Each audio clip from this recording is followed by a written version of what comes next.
One man is being victimized by our own government.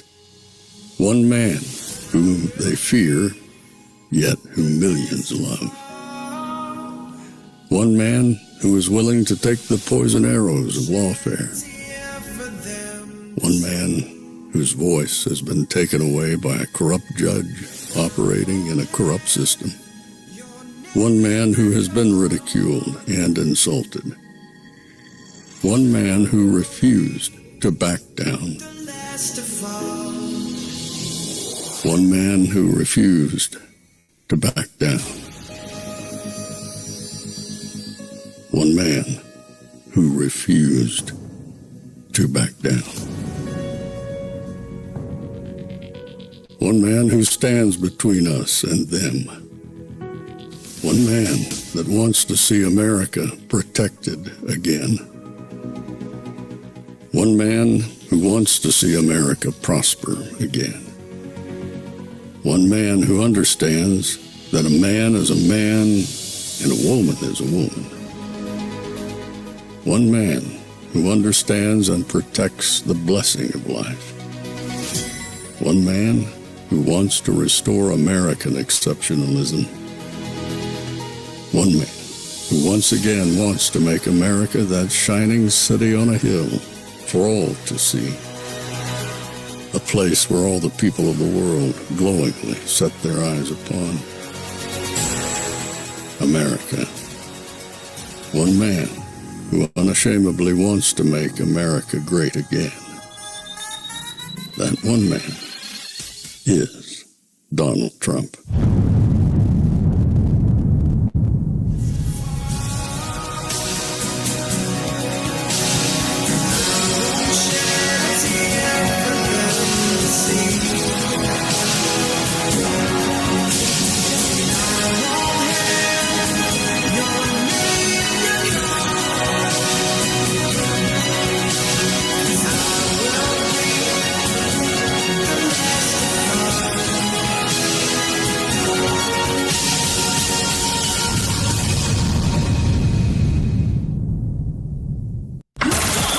This is Fanfare with Barry Cunningham. Trump country is booming. We're building, hiring, and winning in America because energy tax credits put America first. Building new factories in our communities, bringing manufacturing jobs home, and creating a stronger middle class. Jobs and factories will come roaring back into our country. More production at home will mean stronger competition and lower prices for consumers. And America's comeback depends on American energy. President Trump, keep what works. Don't repeal energy tax credits. All right, everybody. Thank you. Today's show, this afternoon show, is coming to you from Built for America.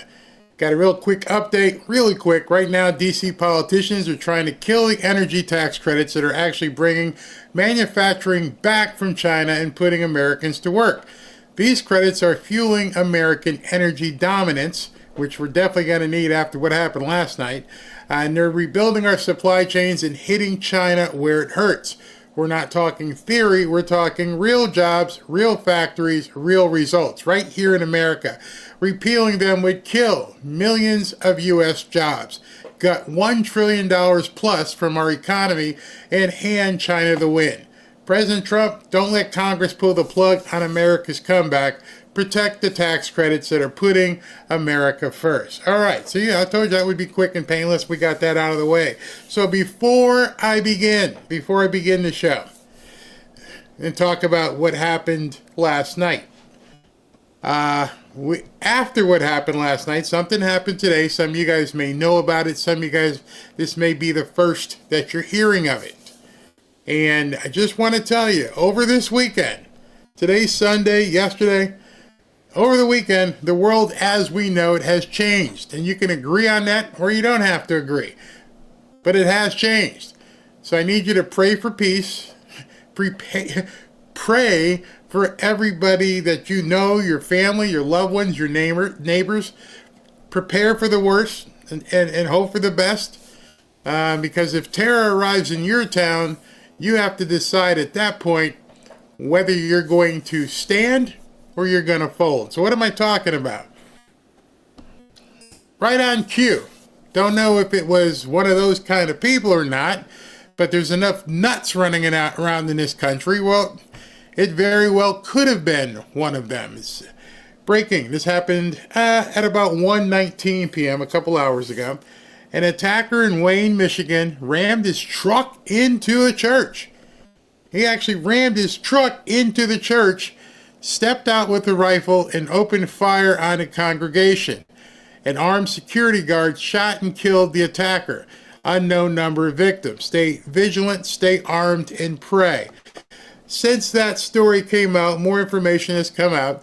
And what the story is this guy rammed his truck into the church. He got out with the rifle, and one of the parishioners ran him over.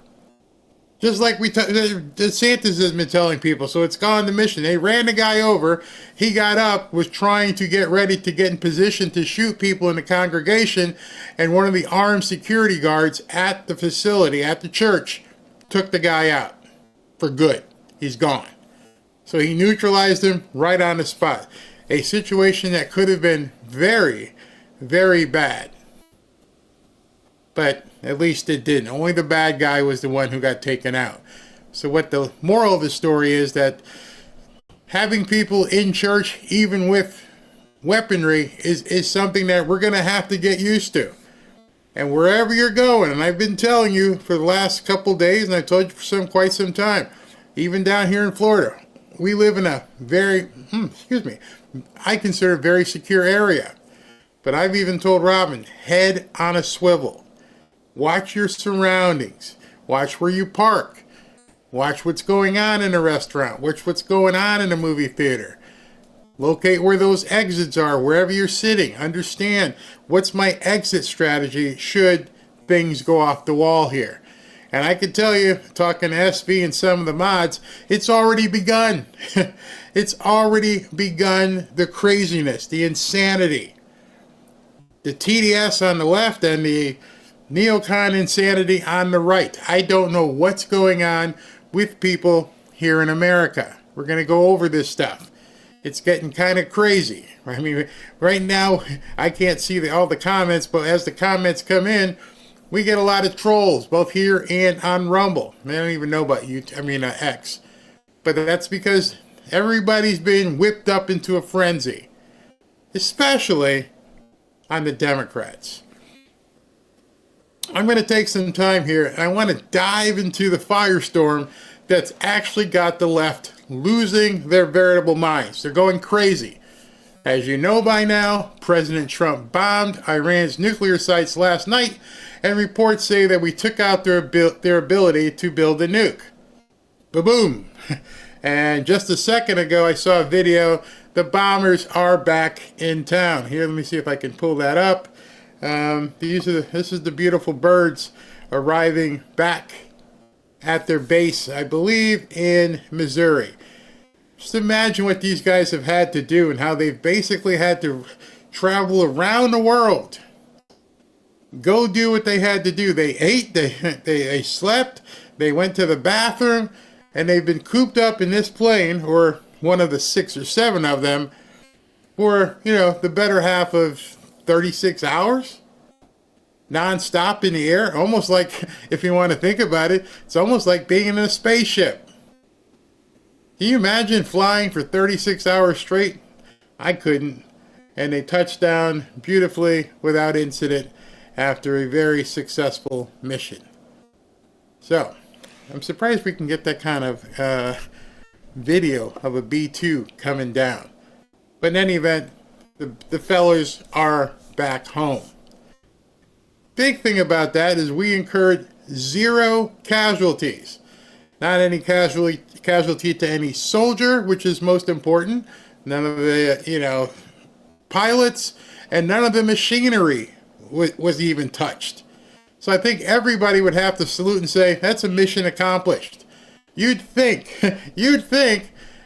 President Trump had committed a crime the way some Democrats are acting. AOC, Ro Khanna, Thomas Massie, Bernie Sanders, Adam Schiff, and even Face the Nation are crying foul, calling for impeachment or saying it's illegal. But this show today is to tell you, it's going to be a shorter show. We're not going to be here for 3 hours, hopefully.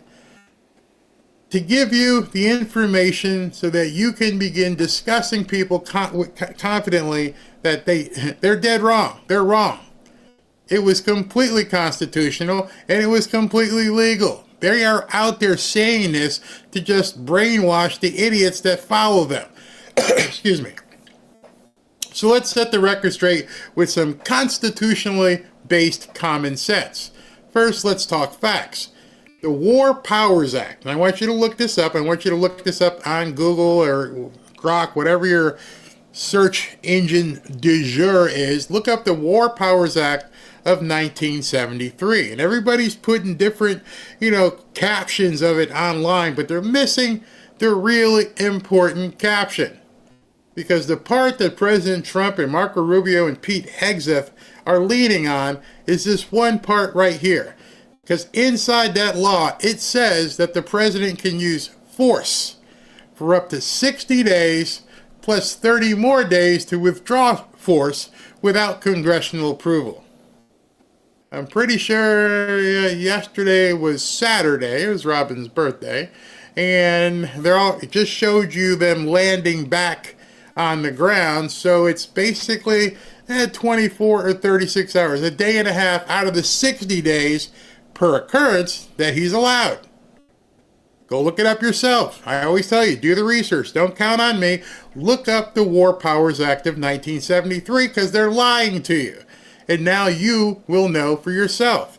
So let me say that again. The War Powers Act of 1973 says that a president can use force for up to 60 days, plus 30 days more to pull out, whatever incursion he has made.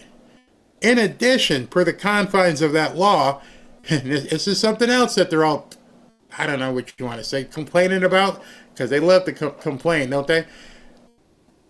I wasn't notified. Nobody told us what was going on. Well, here's another part of that law. Trump has up to 48 hours, or rather, within 48 hours. That's become, now you think about it, that's become a very strong word lately. Within. Could be within an hour, could be within 48 hours. In any event, that law says that Trump, the president, whoever it may be, has within 48 hours of said action that they took to notify Congress that they took such action. So that doesn't mean before. It just means within 48 hours, which he is obviously within. He came out yesterday and did a speech, which I'll show you. It was very short. Hey, we did it.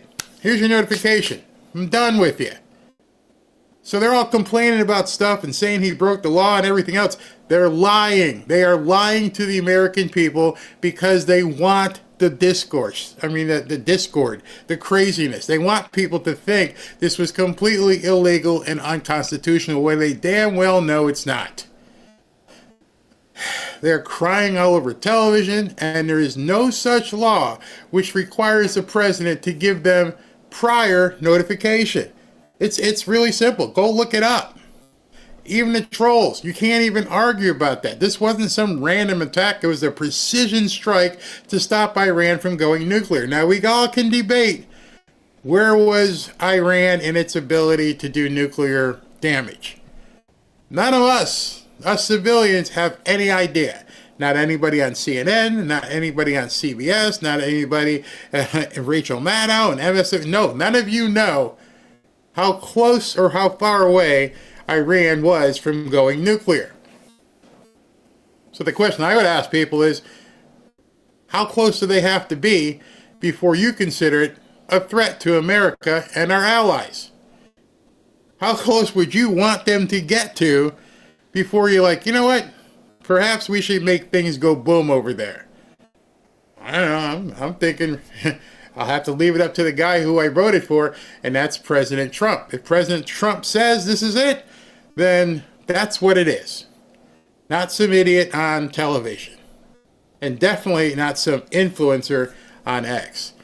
See, the Constitution gives the president broad powers as commander-in-chief to protect us. And Trump acted within his rights. So why are all these Democrats and some neocon rhinos acting like he's a villain. It's pure TDS insanity.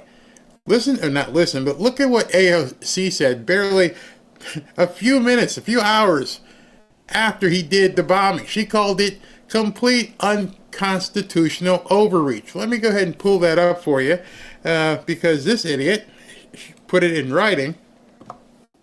The president's disastrous decision to bomb Iran without authorization is a grave violation of the Constitution and congressional war powers. He has impulsively risked launching a war that may ensnare us for generations. It is absolutely and clearly grounds for impeachment.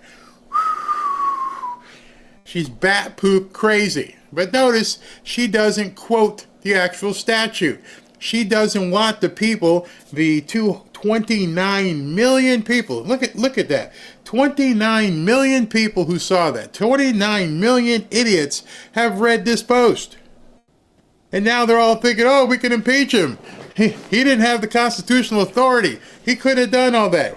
He wasn't allowed. Really, AOC? You're out of your league as usual.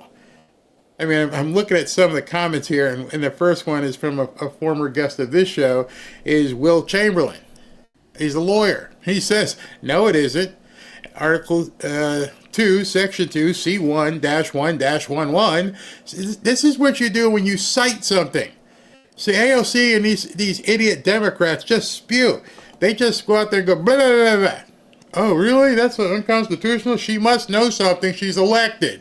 And then you get someone like this guy who's a lawyer and says, the president shall be commander-in-chief of the Army, Navy, blah, blah, blah, when called into actual service of the militia, when he may require the opinion in writing of it. He just goes on. And so, it's very simple. Look it up. Just don't take anybody's word for anything. Especially not trolls in a chat.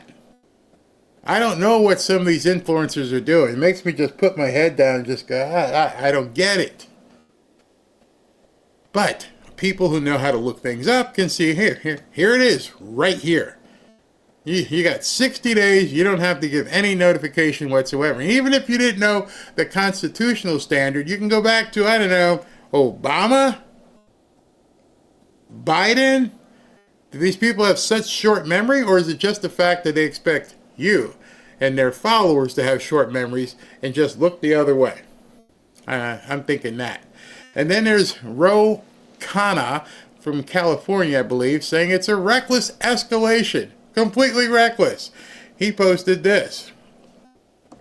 Trump struck Iran without any authorization of Congress. Breaking. He doesn't need it.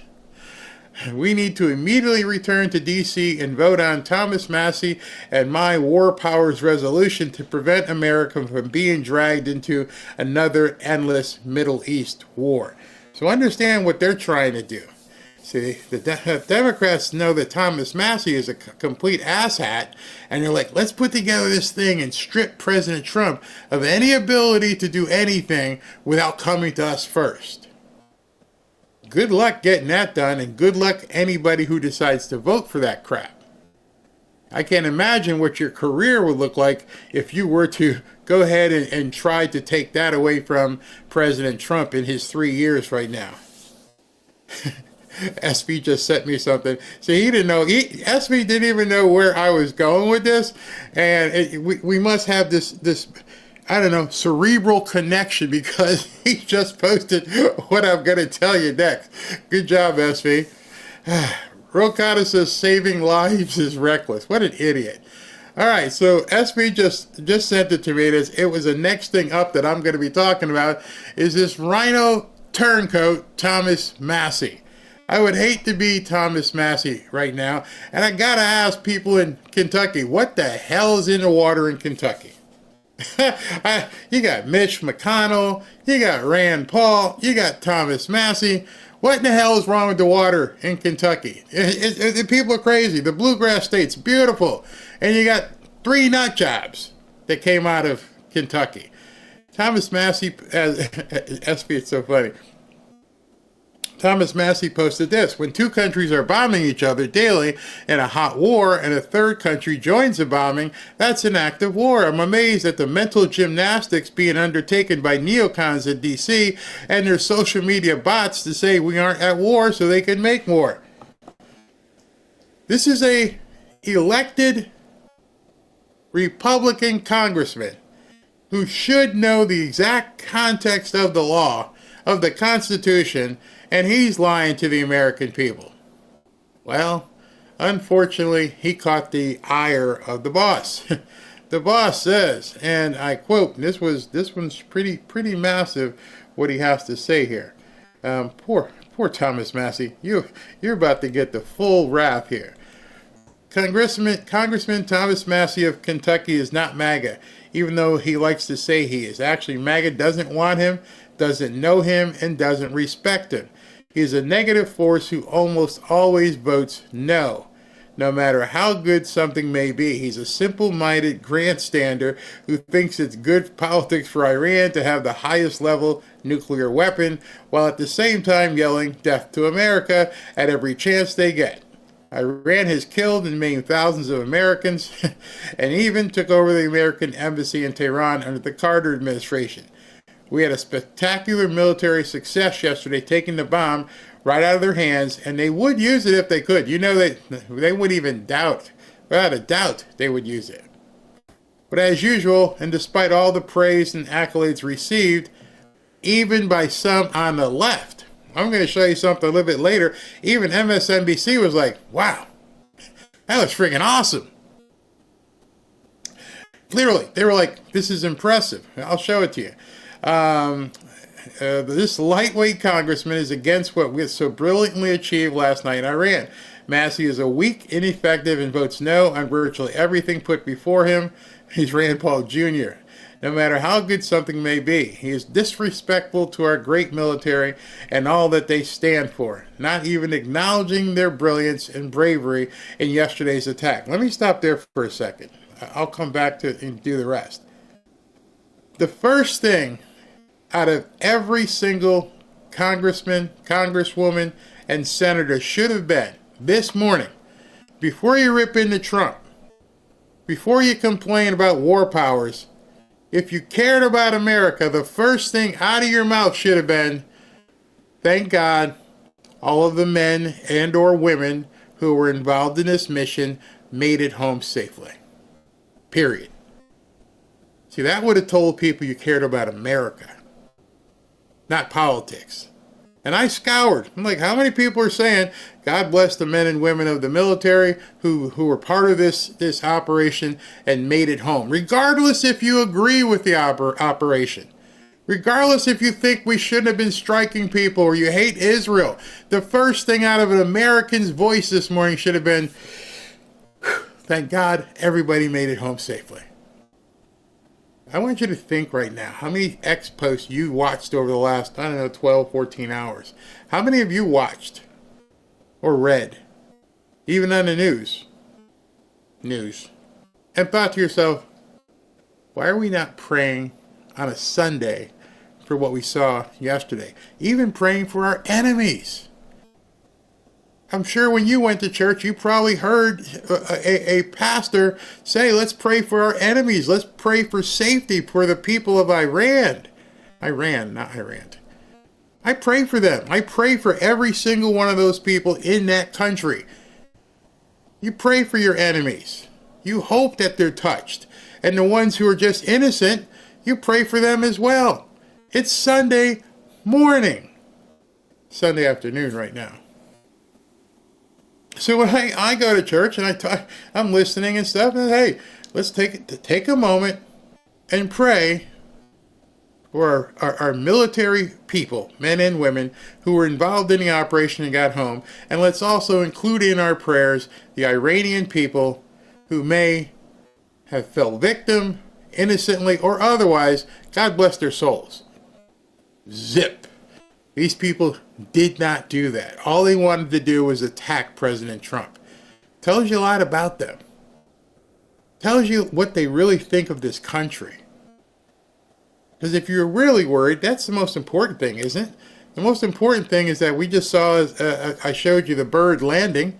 It went over there 18 hours, flew back 18 hours. Think of the complexity. These planes and having to refuel in midair and having to maintain speed and almost connect with each other and then disconnect so this one can keep going, and then this one here has got to go find the next one and do it all over again 6 or 7 times with all the different planes, and maybe 2 or 3 times throughout the passage.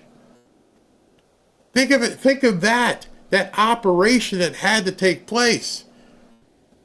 Nope, let's just attack Trump. That really should tell you about people. I mean, it really should. All right, so let's continue with what President Trump says here, which is a total and complete win. Massie should drop his fake act and start putting America first, but he doesn't know how to get there. He doesn't have a clue. He'll undoubtedly vote against the great, big, beautiful bill, even though non-passage means a 68% tax increase for everybody. And many things far worse than that. MAGA should drop this pathetic loser, Thomas Massie, like the plague. And now this next part, the good news is that we will have a wonderful American patriot running against him in the Republican primary, and I'll be out personally in Kentucky campaigning really hard. MAGA is not about lazy grandstanding, non-productive politicians, of which Thomas Massie is definitely one. Thank you to our incredible military for an amazing job they did. It was really special. Make America great again. Thomas Massie, you're going to be playing taps on your career very soon. Very soon. So much so that, let me show you this. President Trump launches the new Kentucky MAGA PAC to fund a challenger to Thomas Massie, per Axios. It will be run by Tony Fabrizio and Chris LaSavita. It will spend what, quote, ever it takes to unseat Massie. And this is the article from Axios. Scoop: Trump launches MAGA PAC, an effort to oust Representative Massie from Congress. You're done, bro. You're absolutely done. It's time to take you out, because you can't understand what it means to support America and support this president. God knows what kind of motivation he really has. Crazy. Yeah. Everybody out there, or the loonies, are ranting about there being no declaration of war, because it wasn't a war. It was one surgical strike, fully legal under the War Powers Act. And let's just think a little bit further. Even if it was somewhat of a conflict or war, it still was legal. You got 60 days to get it done. If you're not done in 60 days, then Congress has to approve it. So either way, they're wrong. Face the Nation's Margaret Brennan, which I'm going to show you a clip from her, is spitting this as some sort of scandal. She ran into a buzzsaw called Marco Rubio, and you'll see that when it comes up. But all these people, they just think they know better. And she wags her fingers at him. It's like she's some sort of teacher when all she's been fed is information from the deep state. It's embarrassing. Their misinformation is a slap in the face to every American who wants safety over politics. But here's the good news. And this is actually some really good news, because I never thought I would ever see it. Some Democrats are now waking up to this. Dan Turrentine is a party insider. He raises money for the Democrat Party. And he posted that today that this was not impeachable whatsoever. Dan Turrentine said this: "It was too depressing to write this last night. After we got off air, so I went to bed. But it needs to be said by more Democrats. This was not an impeachable offense. And Trump did not need congressional approval for one precision attack under the circumstances, just as Obama did, not when he struck bin Laden. Why can't our party?" Now this is a plea out to the Democrat Party, who's insane. Why can't our party just say it's great we achieved the objective and destroyed Iran's nuclear sites? God bless the soldiers, which is what I was saying, who carried this out and made it home safely. God bless our country, our military, our allies, and we look forward to a full intel briefing before spouting off. You guys can still see that. Yeah. If one must then assert congressional authority at that moment, and add that any escalation will require congressional approval. And if you must express concern for where this may go and what might come next. But for so many in my party, the Democrat Party, knee-jerk reactions with unhinged calls for impeachment, and sadly omit in their statements support for Iran not having nuclear weapons, which has been a principle of our party, the Democrats, for 40 years, is truly TDS. I read that and went, whoa. Whoa. Yeah, that's exactly what I was saying. Hey, hold up, before we start fighting again, let's say a prayer. Everybody got home. Yeah, okay, break. Now let's fight. Can you not even... Nope, they can't do it. They won't do it. It's not something they're even able to do for whatever reason. It's party. It's socialism. It's communism. They can't even acknowledge American superiority. That must drive them crazy. When President Trump said, "We own the skies. These people down here can't do anything unless we allow them," it must be driving them crazy that we now control, in essence, Iran. But it's not just us. It's who our partner is. That drives them even more crazy. Like, oh my God, we're dealing with Israel. Yeah, we are. Dan Turrentine is right. He said Trump did need Congress for this, just like with Obama did with, what's his name? The crazy guy, Bin Laden. Kind of put those two names together. Obama and Osama Bin Laden. There we go. Obama, Osama. Yeah, okay, whatever. But we didn't need it for that. Nope, didn't do it. He even praised the soldiers, and he called out the TDS, the Trump derangement syndrome, raging like an untamed virus throughout the Democrat Party. And then there's this, which has really got people wondering. There's Senator John Fetterman, who tweeted support for the strike, saying Iran's nuclear threat justified it. And he said this, "As I've long maintained, this was the correct move by POTUS. Iran is the world's leading sponsor of terrorism and cannot have nuclear capabilities. I'm grateful for and salute the finest military in the world." Oh my God. Think about what you're just reading right there. A Democrat senator, the one we thought was bonkers because of his stroke, is the only one on that side making any sense. Like, yeah, I'm grateful and I salute the finest military in the world. I don't always agree with Trump. I'm a Democrat, but I can at least acknowledge that they did something really good.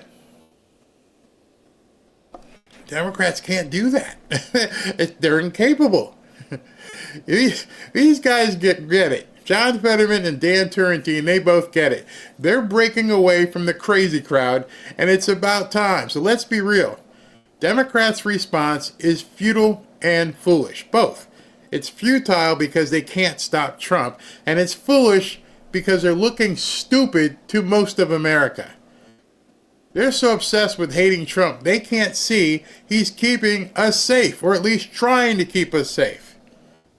Iran either had a bomb or was very close to having one. That's how we have to accept. If we voted for President Trump, this is the guy who we have to listen to. I'm not saying carte blanche, you take every single thing that he says, but some of the stuff we do have to because we're not privy to that information. Do you notice what happened yesterday? What was very interesting? Not one leak. Nobody knew what the hell was going on. And since nobody knew what the hell was going on, you have to wonder how much other stuff they're able to keep under wraps. But yet, you couldn't tell that by watching the media. Experts say that the facilities at Natanz and Fordo were nearly operational. And Trump acted decisively, and now that threat is gone for the most part. Yet AOC and the squad and Bernie and these other idiots, they want to impeach President Trump. Impeach President Trump for literally keeping us safe. But I don't expect anything different from her, because she was seen smiling and happy that the guy who was causing all the problems at Colombia was released and was walking through, he was so happy that he was released. She doesn't feel for this country. See, that's not leadership. What you see the Democrats doing is a tantrum. It's embarrassing other Democrats who know better, like Turrentine and Fetterman, and I'm sure people you know who are Democrats, but they're not libnuts. And now you have, or rather President Trump has caused them, and he's driven a line where they're going to have to call out the nonsense on their own party, including maybe disassociate for a while. There are plenty of people, especially a lot of Jewish people. I told you I live in a Jewish neighborhood, who may not have been, Republicans or Trump supporters, are like, that works. I know this for a fact. I've met with quite a few of them. You know, when I'm talking, I always like to ask you guys questions to let you fill in the blanks with your own thoughts and do your own research. I challenge you often, do your own research. So I have to ask you, why would anyone support impeaching a president for keeping us safe? He didn't steal any money. There wasn't any corruption. The only thing he did was to basically make an adversary, neuter that adversary so they couldn't continue building nuclear bombs. Why would anyone want to impeach a president for keeping us safe? Why would they ignore the Constitution and the War Powers Act as they're doing just to score political points? See, I've done my research, and I'll tell you why. Because they're lost in some sort of woke fantasy where America is the bad guy. That's the problem. If you sit back and look, with all the riots and protests and everything going on, it's because they view America and our way of life as being bad. It's not fair. Capitalism sucks. You guys have guns. We need to be able to remove babies. We need to be able to have anybody play any sport they want to. America is the bad guy. However, not in Trump's America. Not in Trump's America. That's where the difference is, and I think that terrifies them. Because you can't do that in a country that values freedom and strength. All of these countries that they love do not have the ability to have freedom and strength. Let me show you something that really underscores that and chilled me to the bone when I saw this. Wait till you see this. All right, look at this. This is the same thing we saw under Saddam Hussein. This is Rick Grinnell, who I think is a credible source. And he says, from a friend inside Iran. Rick, thank you for asking. Right now in Iran, there's a full-scale security crackdown. They're freaking out. They don't know how it happened. Armed checkpoints are everywhere.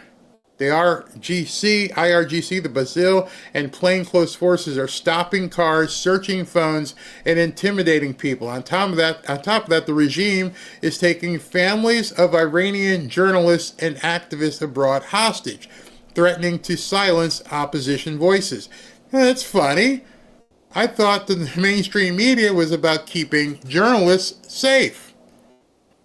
Dozens were arrested today. Several, and listen to this, several were executed this week under false charges of spying for Israel. The regime uses fear and lies to justify killings. It's breaking apart. See, this is a country here that values, the basis for it are freedom and strength.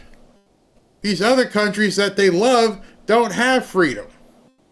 They've taken freedom away where they can just decide they're going to execute you if you oppose them. You've seen the videos with women getting whipped if they, take off the burqa, decide they want to get a suntan. That's not freedom. Normal people understand what freedom and strength mean. They also understand what freedom and strength costs. See, none of us can do what we do. I can't do this show. Benny can't do his show. PVD, all the guys we know who do podcasts. We can't do our shows. We can't do what we do in life without understanding and acknowledging that somebody paid a price, a huge price that allows us to do what we do today in life. We understand what freedom and strength and opportunity cost. It has a cost to it. It's not free, and unfortunately, it's not always easy. But if we truly are living, as we sing, in the land of the free and the home of the brave, then people want President Trump's leadership. People are voting with their feet, with their voices, with their X posts, with their Facebook posts. They want Trump's leadership, not this crazy Democratic anti-American woke crap, this chaos that they completely promote. Nobody wants that crap anymore. They can't even win without having newcomers be in their voting block. AOC's impeachment idea is so wild, she might next be banning Sunshine for being too hot. But seriously, her party's meltdown shows how out of touch they really are. They'd rather cry and whine and bitch and moan than celebrate even a small victory over Iran. We're bad. America, bad. So what's the takeaway? Trump is justified. You now know that. Go look it up yourself. You can look up the War Powers Act. No big deal. You can look it up. He followed the law. He protected America. And he showed real leadership for once. He showed that he had the cojones to get it done. The Democrats' impeachment talk is a joke. And it's splitting their own party at this point. Turrentine and Fetterman prove that even some on the left value truth versus woke ideology. Here's something each one of you can do. As you see people whining about Trump's decisions being unconstitutional, now you can tell them that they're absolutely full of it, and you can quote the War Powers Act right back to them. They're nuts. They're absolute nuts. Let me see if I can show you this. And unfortunately, because people decided to take sides, I don't know if it was for money, I don't know. But now people are going to be paying the price. I mean, somebody posted this. I don't know who David Patalicio is. As Christian conservative co-owner. Okay. It's over for the Hodge twins. They were just exposed for being shameless grifters overnight. Candace had a meltdown and she's officially anti-Trump. So she too is essentially finished. Dave Smith was basically just throwing a tantrum and has permanently destroyed any relationship that he had with MAGA. Daryl Cooper came out as an Iran fanboy, but that's nothing new. Did I miss anyone? I don't know. You guys can tell me. But you've watched this stuff happen over the last couple of weeks, and we're just like, what? What? What are you doing? But those of you, today's Sunday, I'm a Christian, maybe many of you are Christian, maybe you're going to say to yourself the same thing. Maybe you'll say to yourself, I forgive you, but I won't forget what you've done. You've shown your true colors. Your true colors are now been exposed and revealed to the world. You're telling me I can't be in a foxhole with you because things may get squirrely and it might affect your bottom line. And you're not really sure what's going to happen in a couple of years, so you got to make sure you can do the balancing act. Where some of us are like, F it. We, in the words of like my casino antics last night, we pushed all in. We're all in. I openly and completely respect all the people out there who've pushed all in and are committed on this. Committed to being MAGA. Committed to seeing America become as great as possible and not worry, am I going to lose some money? If something's going to happen, I got to make sure that, I don't offend anybody. F that. Offend them. I'm done with it. I will forgive people, even though it's not really my place to forgive. I'm not going to hold any grudges, but screw them. Screw them at this point. Let's see. I looked it up and I posted the War Act on on AOC's X account. You go. Oh my God. That is so cool. I don't understand why these trolls would waste their voice and time to say something it's totally stupid. I don't know. I wouldn't spend any time at someplace I don't like. I ain't going to go to a movie I don't want to see. I'm not going to eat at a restaurant. I don't like the food there. I don't care what kind of sale they're having. I don't care if there's a line out the door. You're not going to get me go, well, at least I'm taking Robin to like an oyster bake. I don't eat oysters. I don't shuck oysters. I have no desire. So why would I go there and go, oh, this place sucks. All they serve is oysters. Yeah. I'm MAGA all the way because I love my country and care about the people. Exactly. Susan Ferris says she is all in 100% committed to MAGA. Yeah, because I think what people have to realize, Barry for president, I think what people have to realize is there's no plan B. And what I mean by that is if Donald Trump isn't president, hopefully J.D. Vance or somebody, but if they win, if they take power, you have to understand life as we know it is probably going to be done. If you just take what Kamala Harris's campaign promises were, and just think about that. If you just took her serious and said, okay, what would life be right now if Kamala Harris was president? And you sit back and think, okay, the one that just keeps coming at me over and over is unrealized capital gains. When you hear that and go, just do the math. If whatever assets you have in your retirement, just do the math. If all of a sudden anything that you have is taxed because it's unpaid capital gains, you're done. You're absolutely done. What if, I don't know, she did certain things and said, you no longer get to live in a subdivision. Now we're going to put tenements right in your neighborhood. There is no zoning. There is no HOA. We're going to do away with all that. And I understand you guys have a golf course, Barry. Yeah. We're going to do away with that golf course and put multifamily housing out there. You've worked your life to attain a certain lifestyle, and they're saying, nope, you don't deserve that. We all need to get some of this. Remember the whole thing she said? We all may start at different places on the race, but we all need to end up at the same place. Well, hell no, you don't. I've been running the race for a long, long time. Some of you guys have been running the race for a long, long time. You've sweat. You've done the work to get to where you are in that race. And now a president is going to come and tell you, hell no, Shaniqua and everybody else needs to be at the same place you are. Just remember that. And I understand how it's nearly 50-50 in this country. It makes absolutely no sense. No sense whatsoever how anybody would go, yeah, I hate Trump. Let me go ahead and vote for some of that. It's crazy. This would make the rise of the MAGA militia. Yeah. Mm-hmm. Oh, yeah, but there wouldn't be too much of a rise of militia if they take away your ability to arm yourself, which is another thing that they were trying to do. They're playing the long game. And I think some of these influencers are playing the short game. And they don't forget. They're not going to come back and say, you used to support Trump. So you deleted all the videos that you did about Trump and all the ex-posts and all that, and so now you support us? You think we're stupid? Yeah, right. Let's see here. There are a lot of people that don't know what a real man is. Good point. Very good point. My brother is in Las Vegas right now on holiday from UK. Hope he's safe out there. Oysters are best served raw. That's exactly why I wouldn't be going. Can't stand them cooked unless they safe return. Let's see here, division. We still have 3.5 years left. People act like it's over tomorrow. Exactly. One of the things, I'm going to move on, but I want to tell you something, because I have mentioned it.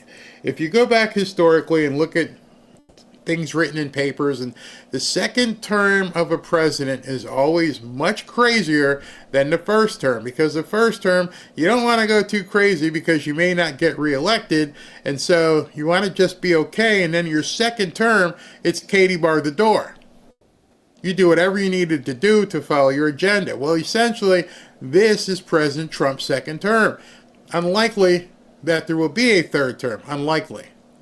So he knows, boom, put the hat on backwards and let's run.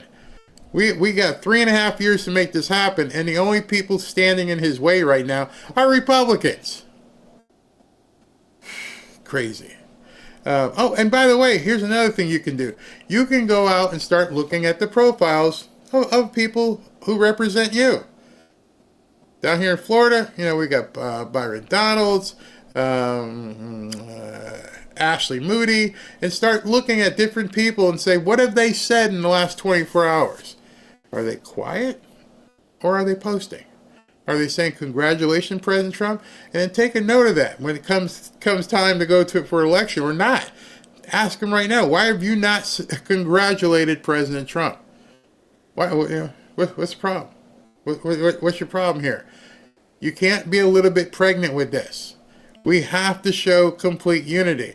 And now here's another thing. Now I've got idiots today who are saying that President Trump only bombed Iran because there were certain people who didn't want to vote for the big, beautiful bill unless they bombed Iran. And I'm sitting there going, we can't be this stupid, people. We can't be this dumb. We can't. We really. I mean, there is so much idiocy on these networks. All right, so I'm going to get into some video stuff. What's this say here? Is this a troll comment? Hold on. When I see my name mentioned, it kind of gets out of the corner of my eye. Somebody said, it was Maximus. Barry, what are you talking about? Trump is a dictator. He's got to stay in office forever. I love how he trolls them all like that constantly.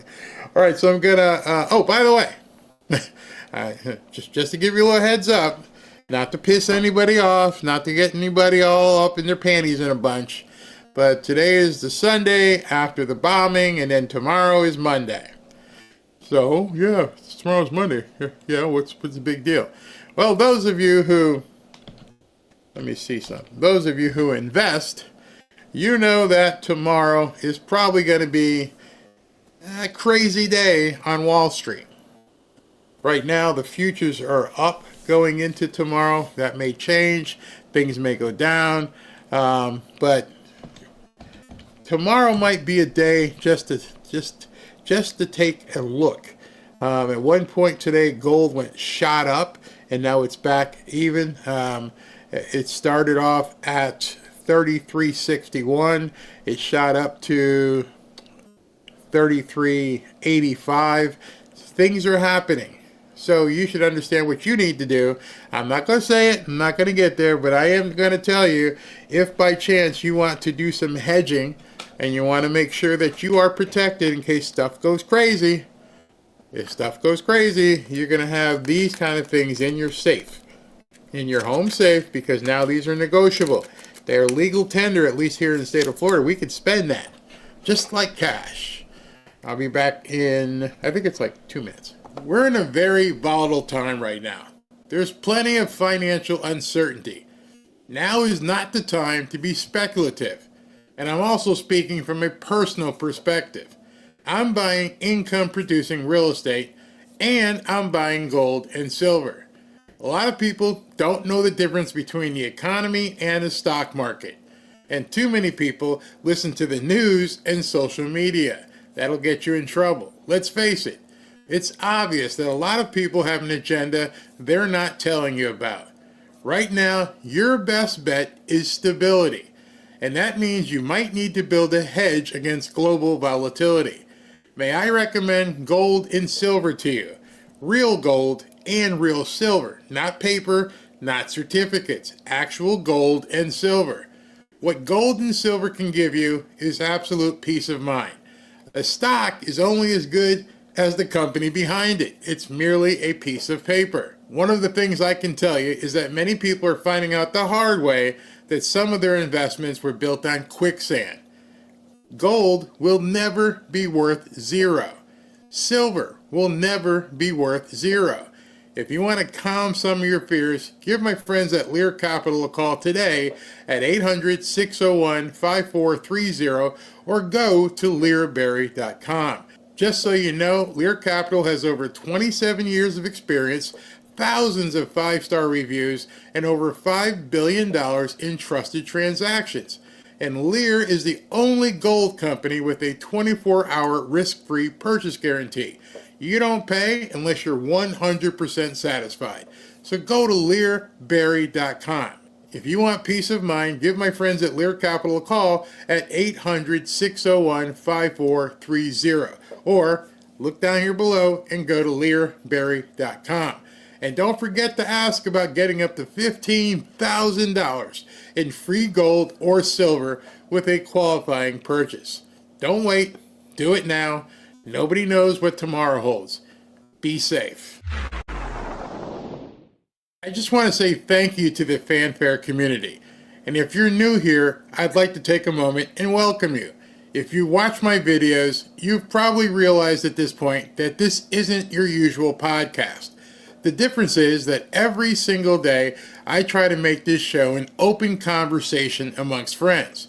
You see, I believe that speaking to friends, here and in your own circle offline, is the best way to push back against all the lies being told by the Democrats and the media.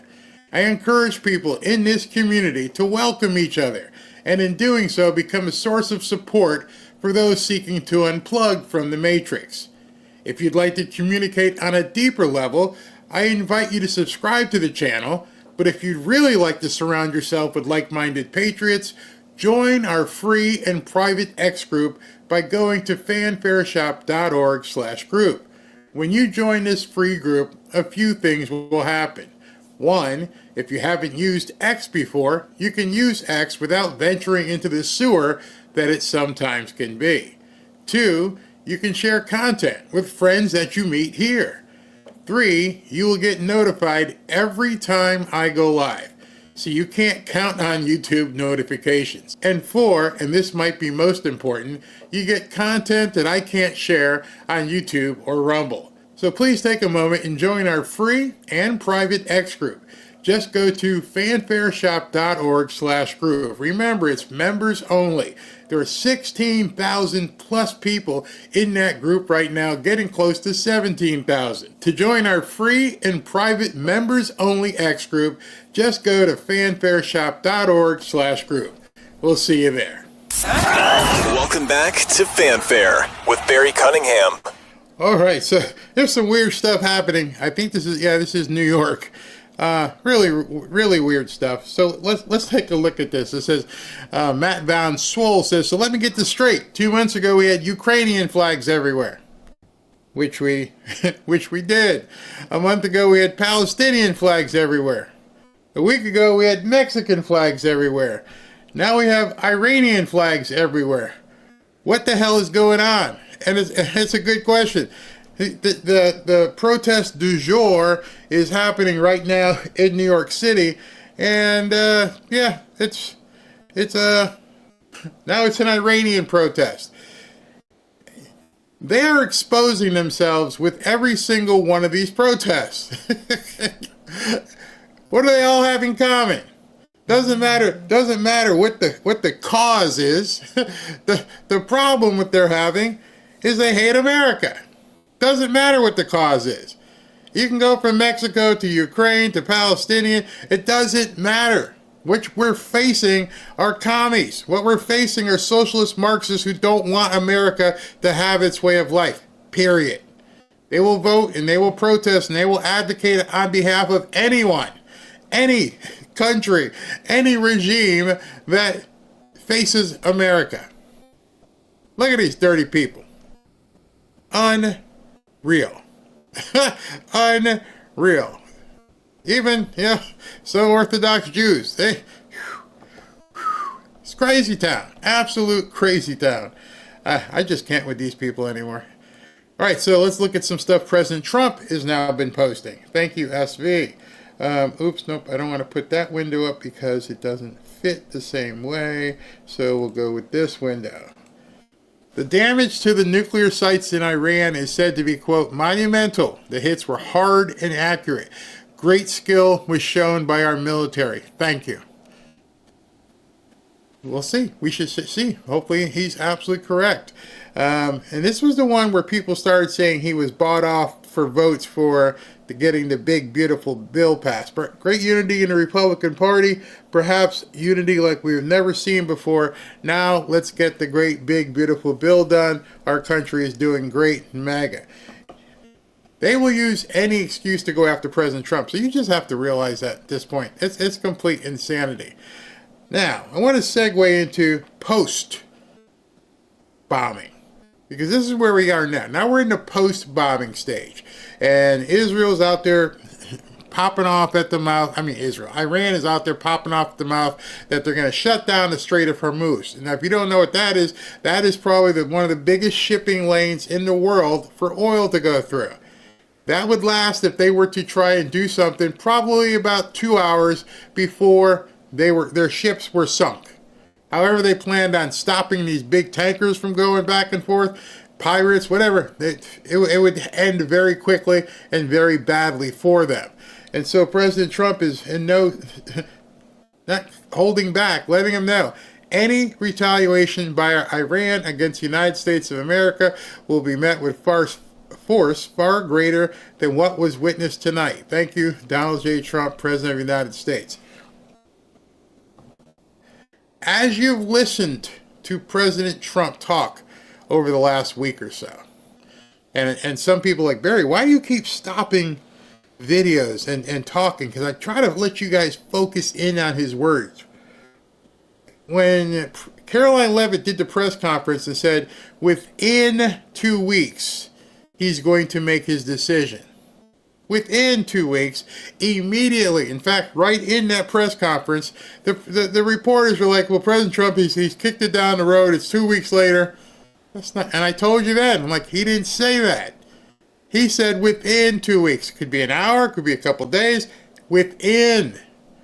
And then last night, Robin and I were driving down to the casino, and I was flipping to different channels on Sirius to listen to different people's coverage so I can talk about it today. And I turned on to Rachel Maddow. And Rachel Maddow had some idiot on there who said President Trump lied.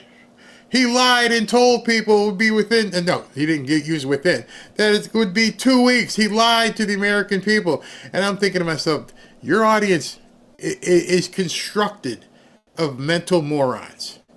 Do you really think the President of the United States, who's considering a strike against another country, is going to tell you when and how? Bat poop crazy. Absolute bat poop crazy these people are. Let's see if SV has got anything else. So SV's got a picture here. A picture. All right. Oh, okay. This one I want to show. No. YouTube might have a problem if I show this because it hasn't really been confirmed by the media. He has a picture and a name of the shooter and crazy guy who ran into the church. It is posted, so if you guys want to try and verify it, if I go ahead and put it up and it's not true, then these people here will report me. So you got to play the game here.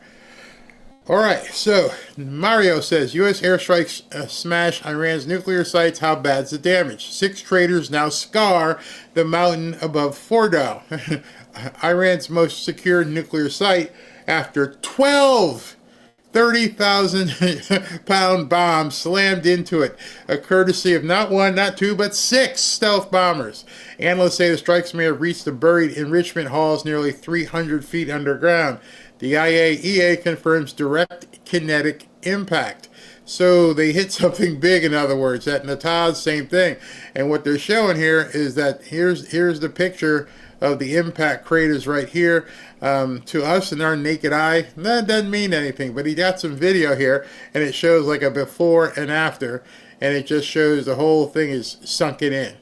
So I'm not a geographical person to know what that means and everything else, so I'm gonna let you guys go ahead and do your research all through that and to find out how bad it was damaged, but we'll know very soon. All right, let's look at some video.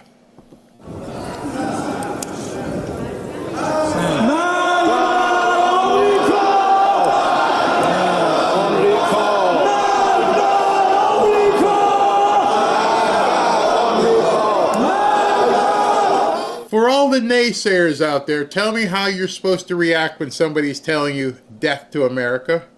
At what point do you believe that they're serious and they're capable versus just being morons? You're the ones who are out there beating the drum and protesting now for Iran. That's someone who's telling us, they were definitely telling us, they weren't mincing words, death to America.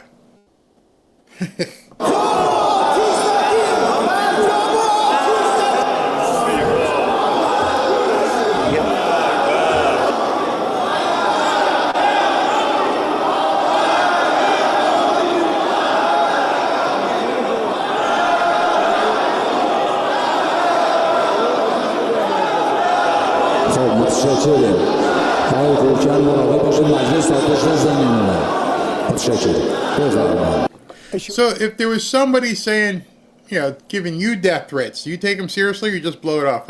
That's just the Iranian guy. He doesn't mean anything. He's just one of those guys down the street. But he's got uranium, 60% enriched. Oh, he doesn't mean anything. He's not going to blow me up. But he's saying death to you. It doesn't really mean that. They always talk in bravado. Well, what did you expect President Trump to do? Especially after he said, knock it off. Don't do it. Stop. You've had 60 days. Today's day 61. Okay, here's what's coming. A time ago, the U.S. military carried out massive precision strikes on the 3 key nuclear facilities in the Iranian regime, Fordow, Natanz, and Esfahan. Everybody heard those names for years as they built this horribly destructive enterprise. All right, so I got to stop there because as I go through, I want you guys to focus on something. He just said, very important, we've heard these names for quite some time. So the question has to be, and something you should be asking people, is why didn't Biden take care of it? If Iran was building an underground bunker capable of being 300 feet below the surface so they could enrich uranium, meaning they're hiding it from people, not too well, but people, hey, they're building this down there, do something. It didn't surprise us. It's not like it popped up just since January 21st. This has been going on for quite some time. Why wasn't it stopped? AOC, any of you people want to answer that? Why did we let it get to this point? Was the destruction of Iran's nuclear enrichment capacity and a stop to the nuclear threat posed by the world's #1 state sponsor of terror. Tonight I can report to the world that the strikes were a spectacular military success. Iran's key nuclear enrichment facilities have been completely and totally obliterated. Iran, the bully of the Middle East, must now make peace. If they do not, future attacks will be far greater and a lot easier. All right, so if the guy talking who just came over 18 hours without you knowing, just showed you, whipped out the thing and said, look at what I can do. And they flew 6 big planes, 18 hours where you weren't even able to get off a shot.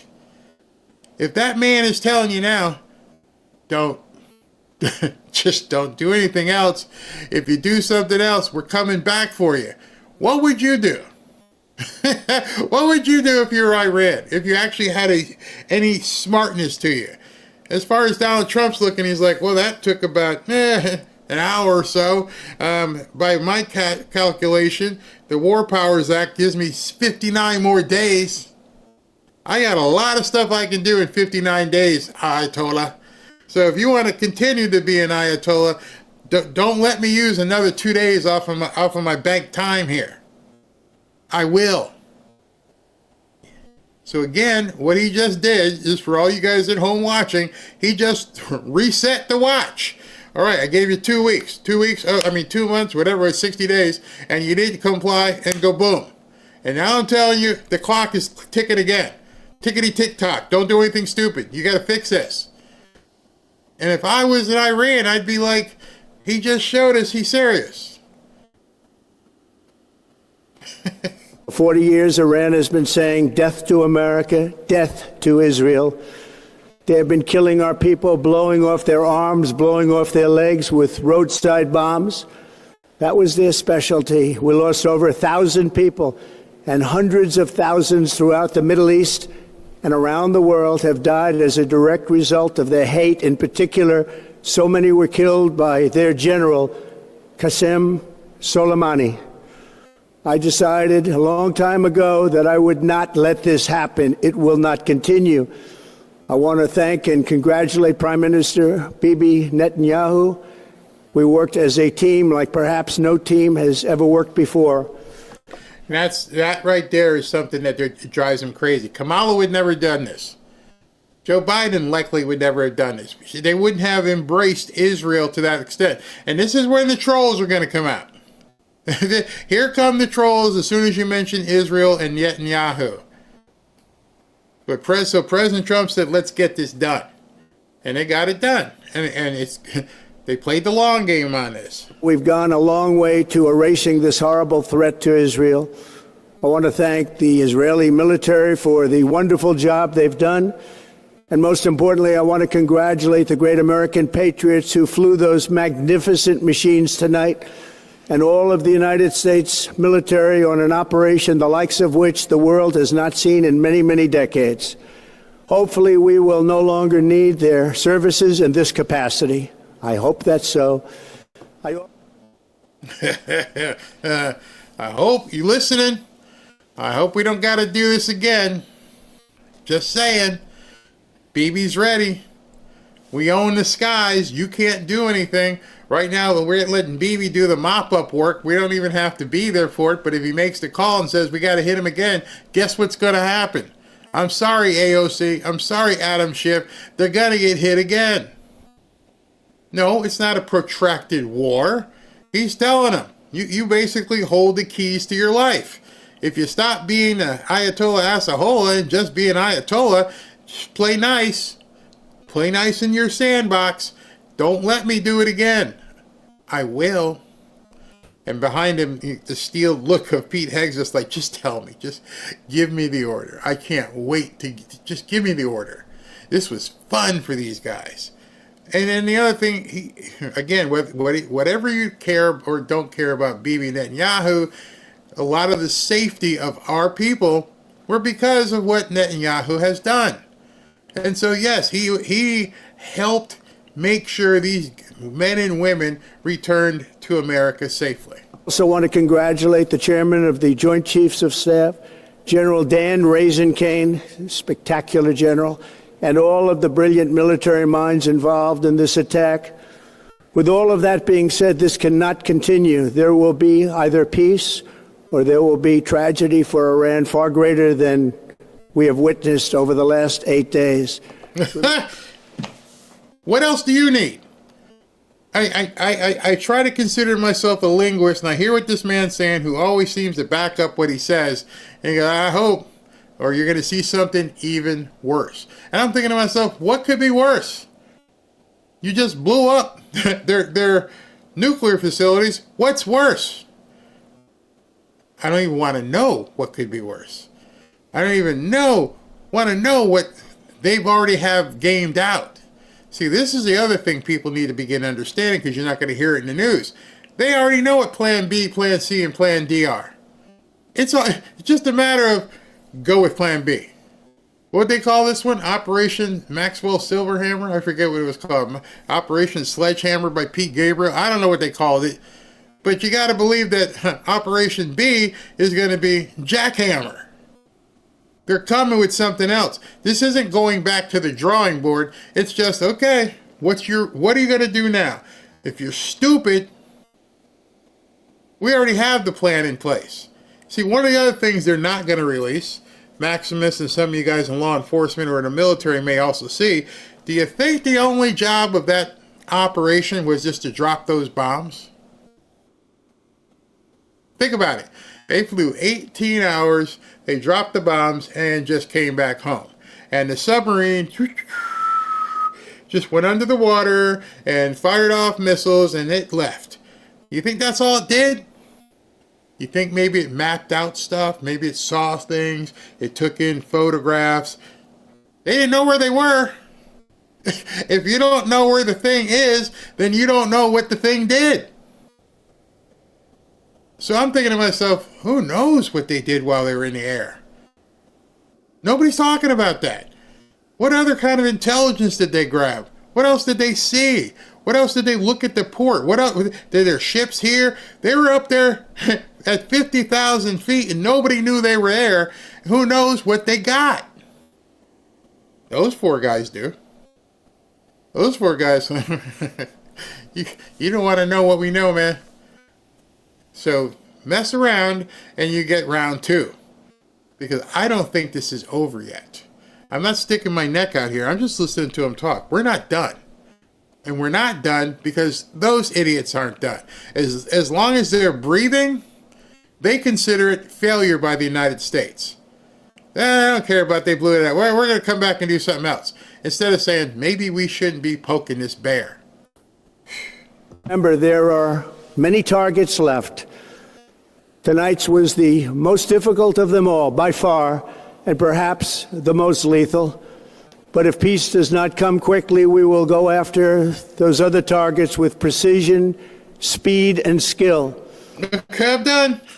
Okay, right now on June 22nd in the month of Robin, because her birthday was yesterday, but that doesn't end it. She's got 9 more days. This president just said, we're not done. There is nobody who could have listened to this 4 or 5 minute speech yesterday and came away from this as though it was mission accomplished, we're done. If you didn't listen to every single thing he said, there are more targets. Oh, why are there more targets? You wouldn't have more targets if you were done. Oh, it's one and done. We're back. No. By the way, did everybody see all 6 B-2s land in Missouri? See, that's another thing. We don't know where they went. Unless you saw 6 or 7 B-2s land, you don't know how many came back. You don't even know how many were out there. Think about what you don't know that nobody is able to determine. The only thing we know is that things went boom. And we don't know what was up in the sky that we now own. We own the skies. They have no defenses. They have no ability to defend themselves what's up in the air. And they have no idea. What if this huge B-2 bomber that can hold a payload of 60 or 70,000 pounds, I don't know, dropped a bunch of drones somewhere? I don't know that. But I don't not know that. What I do know is he just said, we're not done. Nope. We're not done. Most of them can be taken out in a matter of minutes. There's no military in the world that could have done what we did tonight. Stop, producer. Oh, that's me. How would you take it out in a matter of minutes if you're not already there? When I'm driving with Robin and we're listening to this, and she's like, what are you screaming about? I'm like, he's got something over there. Most of these targets can be taken in a matter of minutes. Well, it just took us 18 hours to fly over there, right? Yeah. So we can't do anything if those things have to fly all the way back, right? Right. So what the hell do we have there in place that could take out their targets in a matter of minutes? Break it down and listen to what this man's saying, because he's serious.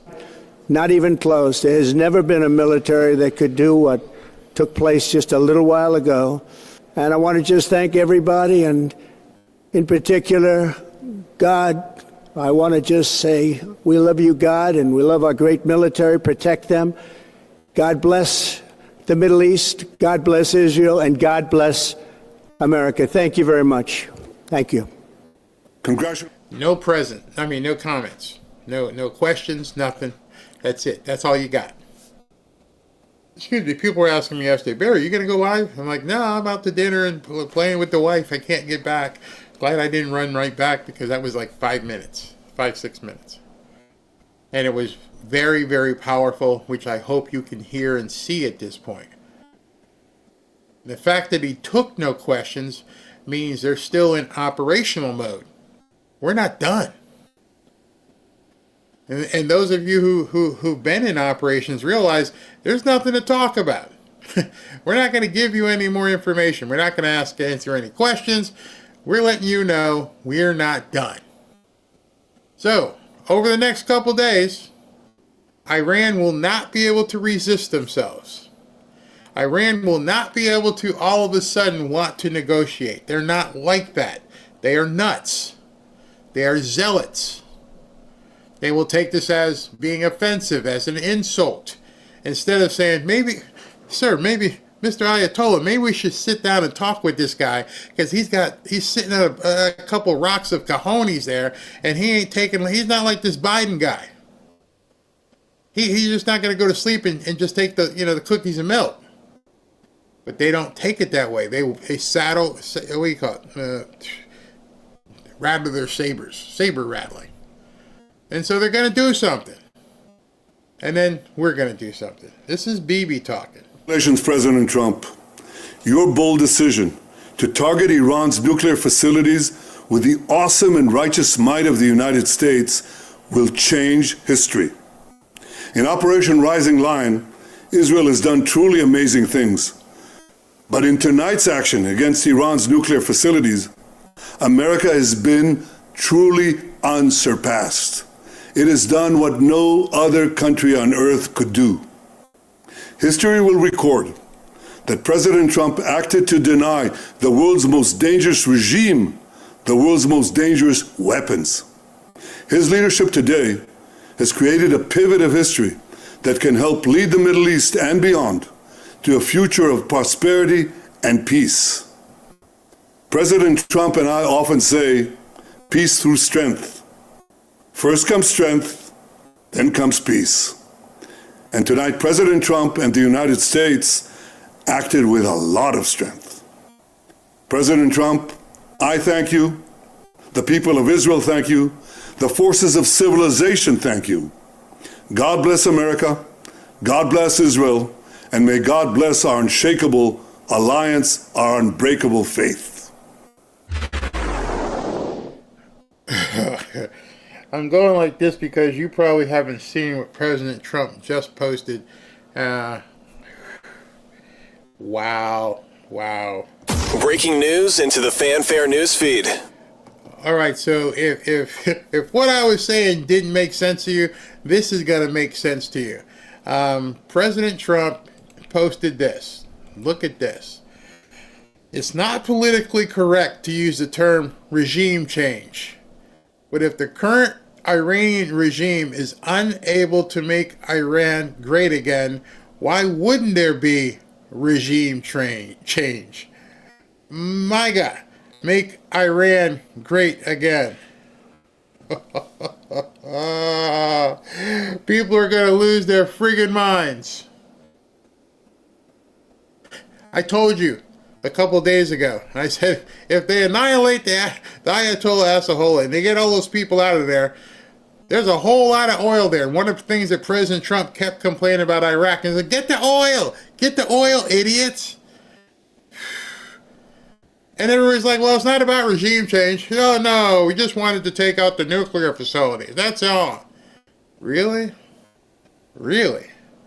Why do you think he posted this? It's not politically correct, but you know what? Maybe we should go ahead with regime change. And right now, I don't know, some of the neocons and other people, the influencers, are ready to jump out of buildings.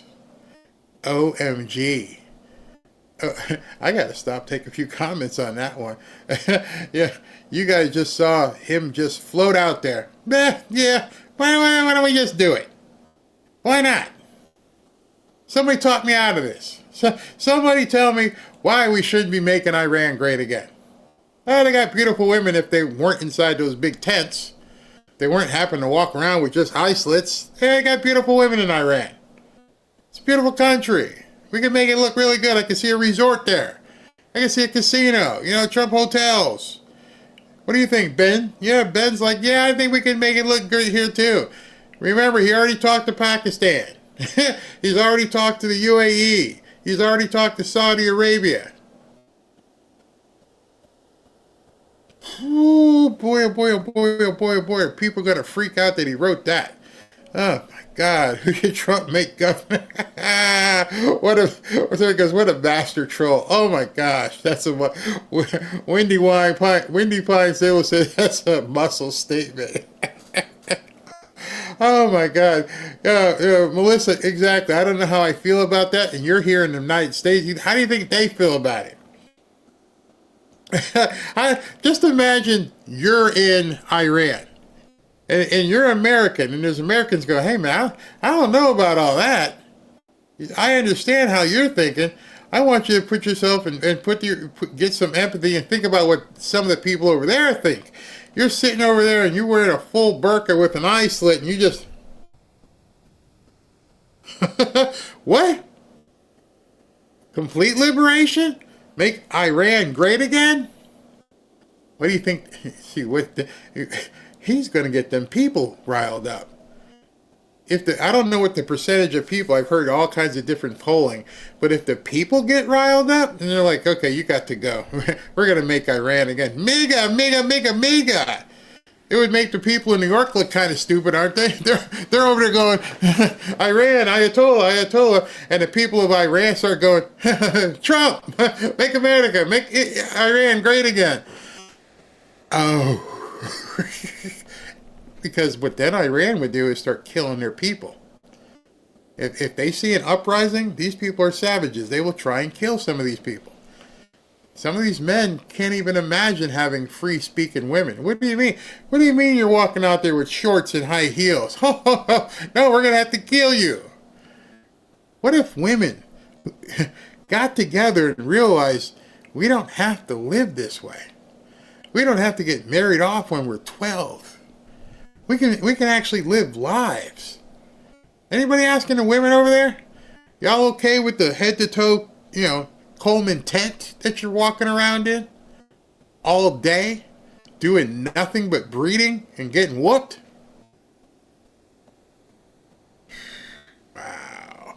Wow. Yeah, Iran took internet. Yeah, that's why they've got that thing called Starlink all over the place.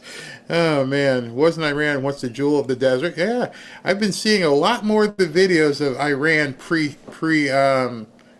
Ayatollahs. And you look at that and go, wow, man, how could a woman who's living in Iran now not look at these old videos and go, is that how grandma used to live? Yeah, she could just ride a bike. She could work.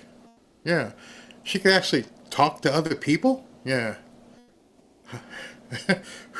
Oh my God. Without Sharia law, it wouldn't be that way. Oh my God. This might be a bigger bomb than anything else. Iranian men won't stand for a woman speaking in their presence. It's against the Quran. Wow. Many Iranian women tried a few years ago. They were shot, imprisoned, and raped. What happens if they could do it now and have some sort of safety? And they have the backing of the United States. And could you imagine if Israel liberated Iran? My gosh. That was F-A-F-O. And I'm telling you right now, it's 5:28 as I'm making this video. I guarantee you on X, they're freaking out. And then you have to wonder, why are you so worried about Iran being great again? Why does that bother you? You're not walking around in a burqa. You didn't have to go to Dick's and get a Coleman tent and put it over your head. Why can't they enjoy it? Watch what happens over the next couple of days and watch who says what. And if they basically condemn people for wanting to be free, those are the people you're going to have to just, take their names, because they're working on behalf of some other government at this point. If they don't even want people to be liberated in Iran, you see, we just stopped them from doing nuclear stuff. And President Trump like, well, why don't we go the whole way? Why don't we do the full Monty? Who would be against that? Now, I understand, like the woman said, I'm not sure, I'm for all that regime change. No, I'm not either. But what if the people want it? See, I'm not up for us taking out the Ayatollah and installing somebody. But what if the people say, you know what? We'd like to be free to vote. We'd like to be free to choose our way of life without fear of being beat or shot or buried alive or some of the stuff I've seen them do. What if the people in the country say, we need your help? Please help us choose our leaders. We're not asking you to install somebody. Just make it safe for us to live the way we want to, because right now, isn't the left always talking about people being oppressed? Isn't that one of their biggest things? People are oppressed. I feel so oppressed. Well, what if they want to help us? We're being oppressed. What is the left going to do with that? Yeah, I hope they choose God first. Yeah, Pete Vance probably thinking he will make these decisions in the future. Iran would have to have a referendum. They decide who leaves the country. Yeah, see, but right now they couldn't do that because they wouldn't even be allowed to vote. Someone would have to be there to make sure that people are allowed to vote. Hey, do you want to keep a burqa on 24/7 and not be able to talk? Here, vote.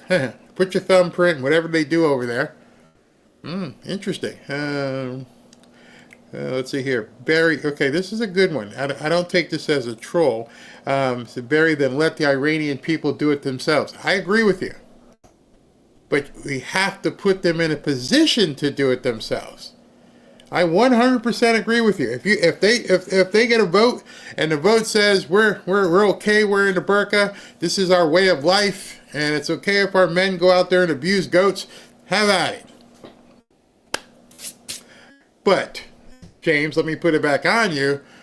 In order for them to do it themselves, should they not be protected to voice what they really feel? So that's what you have to answer. I don't agree, I do agree with you that we shouldn't do it, but why shouldn't we protect them to allow the people, the oppressed people, which the Democrats are always for, let them choose their way of life? That's what I'm for. Yeah, they stone women if they even talk to someone else who's not one of their family members. Yeah. I saw that about Iran wanting to close the Strait of Hormuz. Ain't gonna happen. They can go ahead and put some boats out there and say they're closing it, and then those boats would be turned into flotsam and jetsam, and they'd be all over the Straits of Hormuz. And so you better have some life preservers and some, I don't know, fire extinguishers, because they're going to go boom really quickly. Peace through strength returns with the wrath of God. Yes, I agree. Failure is not an option. Sean Ruckus says they are ready. That's why the other guy was saying rise up against Ayatollah Essahura. Yeah, absolutely. All right, let's continue so we're not here all night.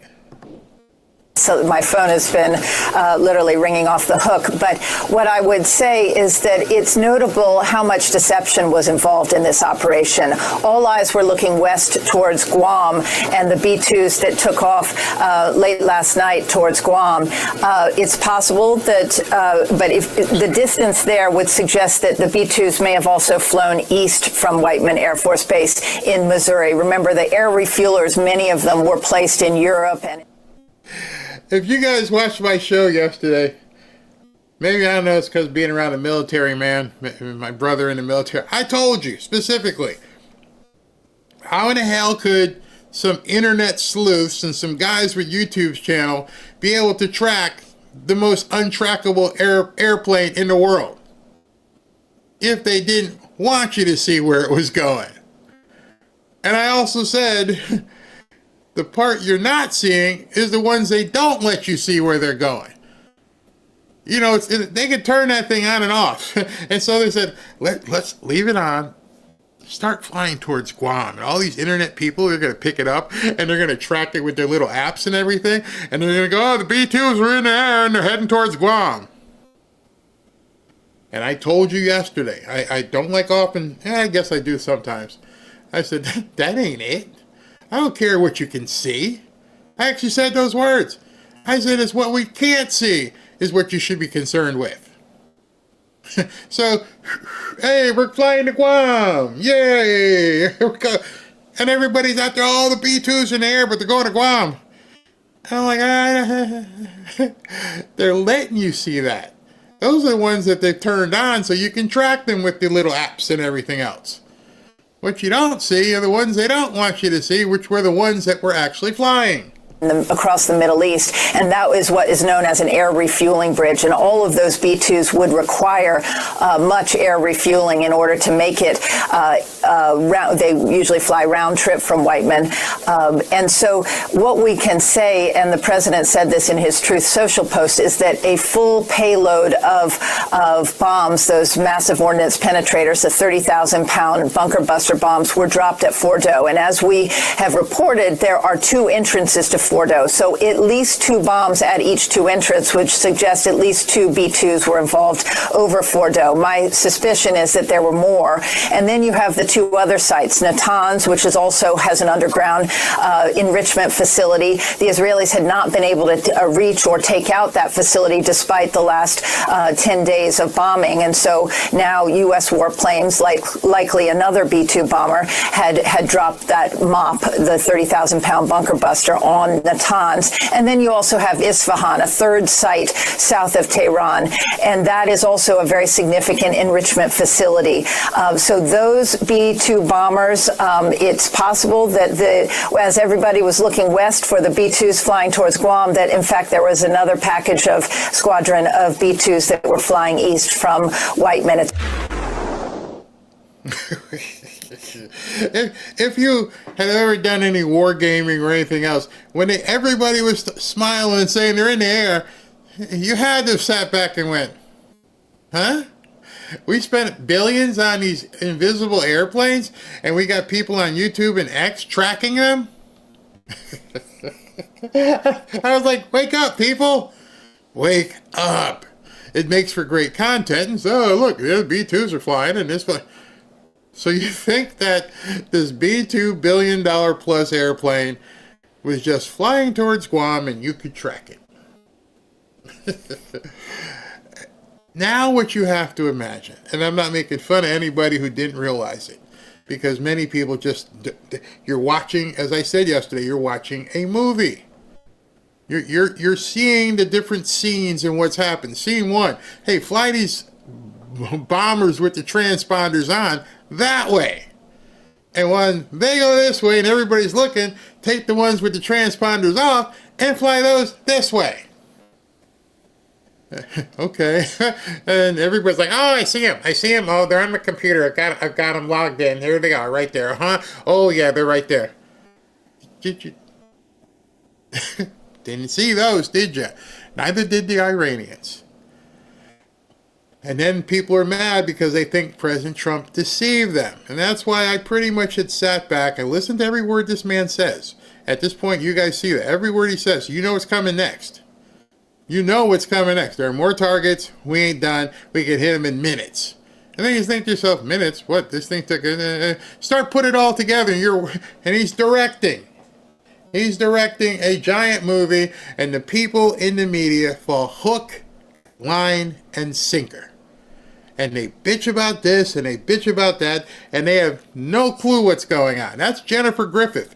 Jennifer Griffith has been deep state in Fox in the Pentagon for a decade or more. Even got breast cancer and still went back to the Pentagon. She had to be she was a person in the know, and nobody knew anything. Nobody knew anything about this mission. So, just like anything stealth, when he strikes, you're just seeing the return. Remember the old Richard Pryor joke? And he's like, I was in there doing a fake fight with Muhammad Ali, and all I would see was this. Because he was so fast with his jab. You didn't see the jab, you just saw the punch coming back. Wasn't there something in my face? All you saw was this. He already hit you. That's what President Trump is doing right now. He's letting Iran know, you're never going to see it. You're never going to know what's coming. And now he's just playing with them. Playing like a dog playing with his food at this point. Yeah, maybe we should make Iran great again. just so everybody starts freaking out. He probably doesn't mean that. Maybe he does. But the fact of the matter is he threw it out there. Just throwing it out there. He understands marketing better than most marketers do. He was a master marketer in New York. Read Art of the Deal. He will go ahead and look this way and do the head fake like Pete Maravich and throw the pass over here. You'll never know what's going to happen. And now he's got a White House at this point that is locked down, which has got to be pissing off the deep state people, has got to be pissing off the media, and everybody else who's like, we used to be able to have contacts. Okay, Mike Waltz, get out. We caught you. You're out here doing this stuff on Signal, and you're letting people know what's going on because, you know, you're looking for the job afterwards. Get out. And now it's locked down. You're not hearing anything. Even Jennifer Griffin. I didn't know nothing. Nothing. This is not the previous administration. The President Trump said no nukes. He seeks peace, and Iran should take that path. He sent out a truth last night saying this: any retaliation by Iran against the United States of America will be met with force far greater than what was witnessed tonight. Signed, the President of the United States, Donald J. Trump. Iran would be smart to heed those words.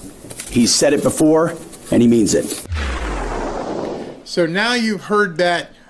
That was in the press conference this morning, which stunned me, and I had to get online. Thank you guys for showing up at 8 o'clock in the morning after being out late with Robin. I was like, I got to get up and do a press conference. But anyway, they're reiterating it. They're delivering the message. And it's not to the people in the audience.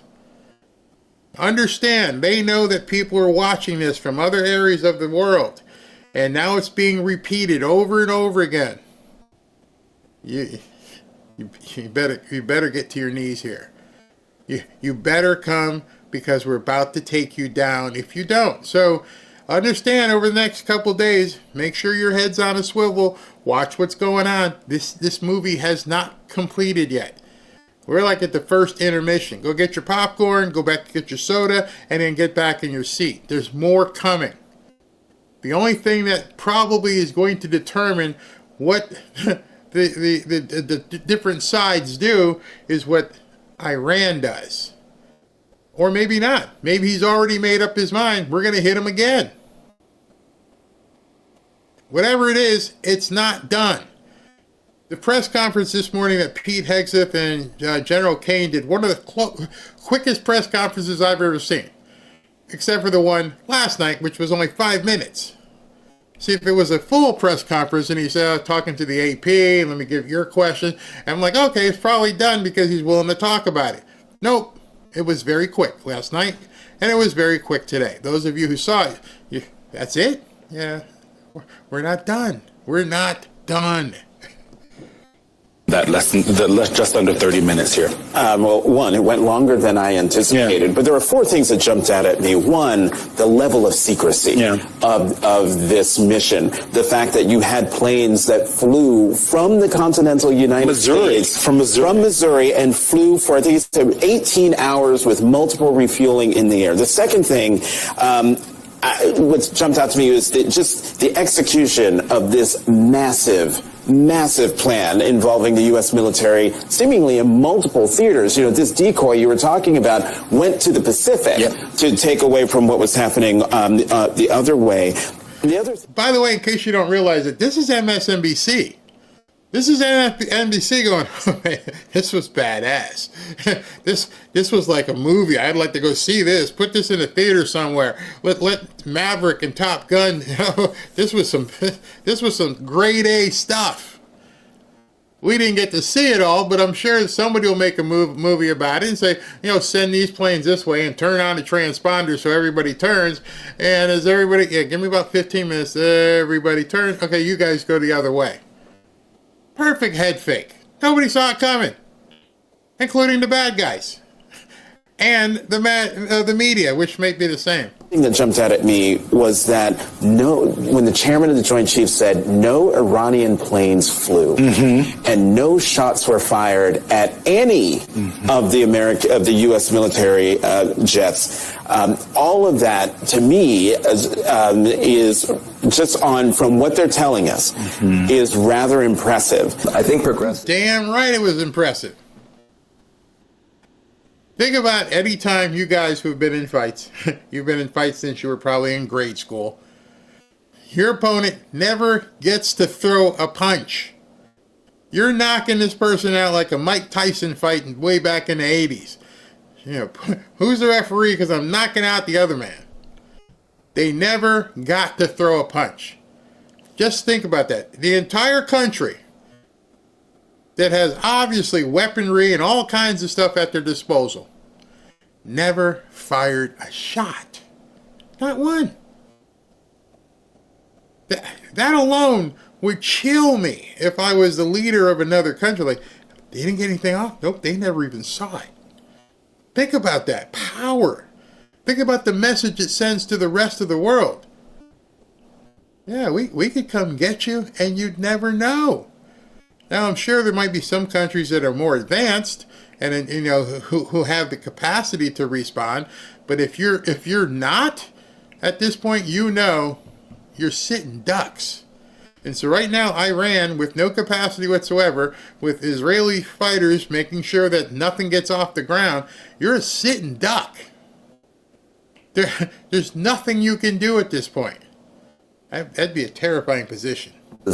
Underestimate how dangerous Iran is. Iran is not a normal country.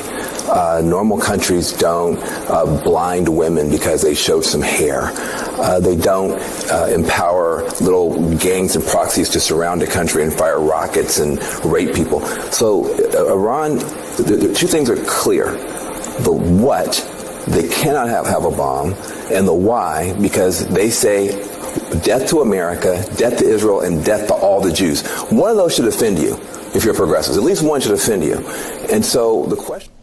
Bingo. AOC, Ilhan Omar, Nashida Tlaib, Ayanna Pressley, Bernie. You're not offended by either of those? Yeah, it's okay to say you want to attack America. It's okay to say you want to attack Jews. Like Van Jones said, maybe one of those you're okay with. If you're okay with both of those, there's really something wrong with you. Even if you're the biggest Jewish hater out there. You hate America too? And now you're getting exposed. Again, because now you can start looking around and look and see who said what. And how they're reacting. It's not good for some of these politicians. Not good at all. Not good at all for some of these YouTubers and podcasters and influencers. Not good at all. They're letting you know where they stand. And so at that point, you're going to have to choose whether you still consume their content. If I don't know. I don't watch movies. I don't eat food from restaurants that don't appeal to me. And so many of these people now are letting you know where they stand. It was fine that President Trump was doing the campaigns and President Trump was winning and beating Kamala and he did the funny stuff to Joe and that was great. But now he worked with Netanyahu and he blew up Iran. So you're not all the way with Trump. Okay. There's definitely going to be a market for that. No doubt. There is going to be a market for people who, I'm not really liking what Trump's doing. Just understand what you now are consuming. Do you hate the Jews or do you hate America? Or do you hate them both? Van's smart enough to see that. To know is the who and the how. Is Israel going to take out this nuclear capacity by dropping people there who blow it up? Or is America going to take it out by dropping a bomb that blows it up? But the what and the why are clear, and I think progressives should get on board with that. We cannot have a nuclear-armed Iran. I was in the region. You were in the region. This is a very dangerous power that cannot get a nuclear weapon. Now, obviously, Van Jones said that before the bombs dropped. And so he was already sounding the alarm on CNN going, I've been there. I've seen what's happened to people. I've seen what's happened to women. I've heard what's happened to women and people who we can't let this happen. So he was making it known right away. Yeah, I don't like Trump. I'm not MAGA, but I'm an American. Too many people have lost the ability to actually reduce it down to that level. I don't like Trump. I'll never be MAGA, but I'll always be an American. And that's where the dividing line has to be between sanity and insanity. You can completely hate Trump. You can hate MAGA. You want nothing to do with this. You hate people who wear the red hats. Fine. Fine. You hate us all. We're Nazis. We're fascists. All of it. What about the country? And that's where, you can just hear him say it. I'm for America. When you talk to people, whether they're in person or you work with them, and they don't like you, they don't like Trump, that's a question you ask. Do you like America? Do you stand for this flag? Do you stand for this country? Because that's a whole different other bunch of crazy. When I don't like America and I don't like Trump, well, what do you stand for? Iran. Huh? I'm going to go protest because I want to see Iran. I'm going to protest, I'm going to wave a Mexican flag. You're letting us know you're a combatant. Craziness. Biological weapons, chemicals, no drones, no proxy warfare. Do you believe that the Iranians will follow that and you'll achieve the ultimate goal of success here, long term? Well, I don't know what they're going to decide to do next. If they're being rational, I think they realize, if what they want is a country that has a nuclear energy program, they can have that. I mean, many countries around the world, I don't like the regime, but we're not into the regime change business here. We're into the safety and security of the United States business. So that's Yeah. Somebody needs to tell Marco that the boss just said, well, maybe we should be regime change. This was this morning, where he's on Maria Bartiromo, and they all had their idea what they were going to be saying. They didn't know the boss was going to be sitting with his phone and go, regime change. Not bad.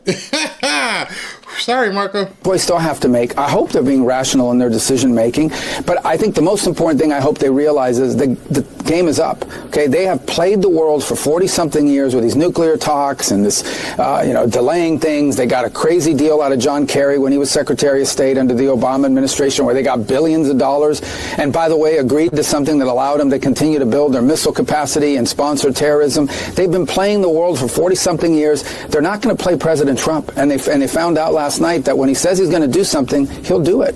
And he doesn't want to do it. It's not his first choice, but it's the only choice. That's the only choice the Iranian regime left us, because they play too many games. They use diplomacy to hide behind and obfuscate and think they can buy themselves time. They think they're cute. They're not cute, and they're not going to get away with this stuff. Not under President Trump. Are we now at... Okay, so he pretty much enunciated where they are right now. We're done playing with you. We're not playing these games. We're not going to keep doing it. He actually said cutesy time, like Dan Bongino would say. We're done playing with you. This is big boy talk at this point. We're no longer this way. We just need another year or so, and send us $6 gazillion in cash that Obama sent over. Nope, we're done. We're done. Not going to let it happen any further. And so now you've run up against a wall. You're so used to dealing with a president who would bend over backwards, whether it be Obama or Biden, who would do anything not to upset Iranians, including sending you billions of dollars of cash overnight. And whoever knows how much they sent them through USAID. And now you have a president who's basically a cowboy, and he's not taking your crap anymore, which has got to be a shock to the regime. And now he's out there tweeting about or posting on True Social, maybe we just throw you all out. What does that do when you've got someone that you can't even frame? You don't understand what this person is going to do. He doesn't fit in any box. This isn't somebody I've ever been used to talking to. He's talking about not just bombing us, but now taking over our country. And he's got you off balance because he might do it. And he's capable of doing it. So right now, if you have any sense over there, you got Bibi over there who's like the little Jiminy Cricket on Trump's shoulder. Let's take him out. And Trump's like, I'm thinking about it. Sounds good at this point. And if you're Iran, you got to think, here's an adversary who's not taking your crap, who's capable and has resources to do what he wants to do, and is now messing with you and saying, I might do it. I don't think nobody in the history of our political government has ever said that. He's playing with them. Now he's turned it.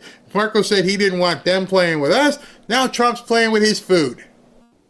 He's playing with his food at this point. When he's got you at his mercy, at your weakest point, he's saying, I might just take over your whole flipping country. How you like that? And the person saying that could actually do it. We've never seen this in American history. Never seen it. Even Reagan didn't call somebody and go, I might just take you out. Or with Iran. No, we're not. This is not a war against Iran. This is very simple. 67 days ago, the President of the United States sent the Iranians a letter, and it said, you're not going to have nuclear weapons. You're not going to have a militarized nuclear program. Let's negotiate. I want to do this diplomatically. I want to do this peacefully. They tried to play him along the way they've played every American president for the last 35 years. And, the president told them, if we don't get a deal, which is what he wanted, then I'll have to handle it differently. And that's what he did last night. He handled it differently. But that was an Iranian choice. We didn't make that choice. They did. By playing games with Donald Trump, they made a huge mistake. And President Trump acted last night. And I think the world today is safer and more stable than it was 24 hours ago. And a bunch of these countries putting out statements condemning us privately, they all agree with us that this needed to be done. They got to do what they got to do for, their own public relations purposes. Okay, so I heard that and I went, oh my God.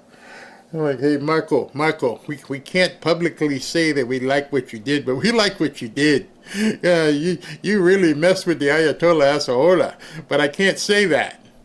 Because they might send sleeper cells to mess with us.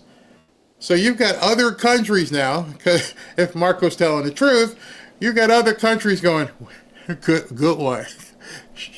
Good one, bro. But I can't say that out loud because people would freak out. Which is even another playing with the food at this point. Because if you're the Ayatollah, and you just heard Marco say that, now you're looking at the country over here going, are they playing us? What about them? Are they playing us? We know the guys over there in Israel don't want us, but what if he really doesn't want us around? What about... And now you're getting paranoid. Now you're wondering, because the Secretary of State just said, yeah, we're with you, we just can't say it publicly. Think about that if you're the Ayatollah at this point. You can't trust this person over here. Did he say it to Marco? Was it him? Are they waiting for us to go away too? See, I don't even know my geography to know which countries are on what sides. But you got to be really freaking out right now if you're thinking other countries are lying to you. Oh, America bad.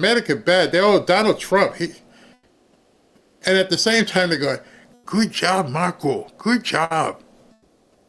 Imagine how that makes you feel if you're the Ayatollah. You're like, what? I don't know who to trust.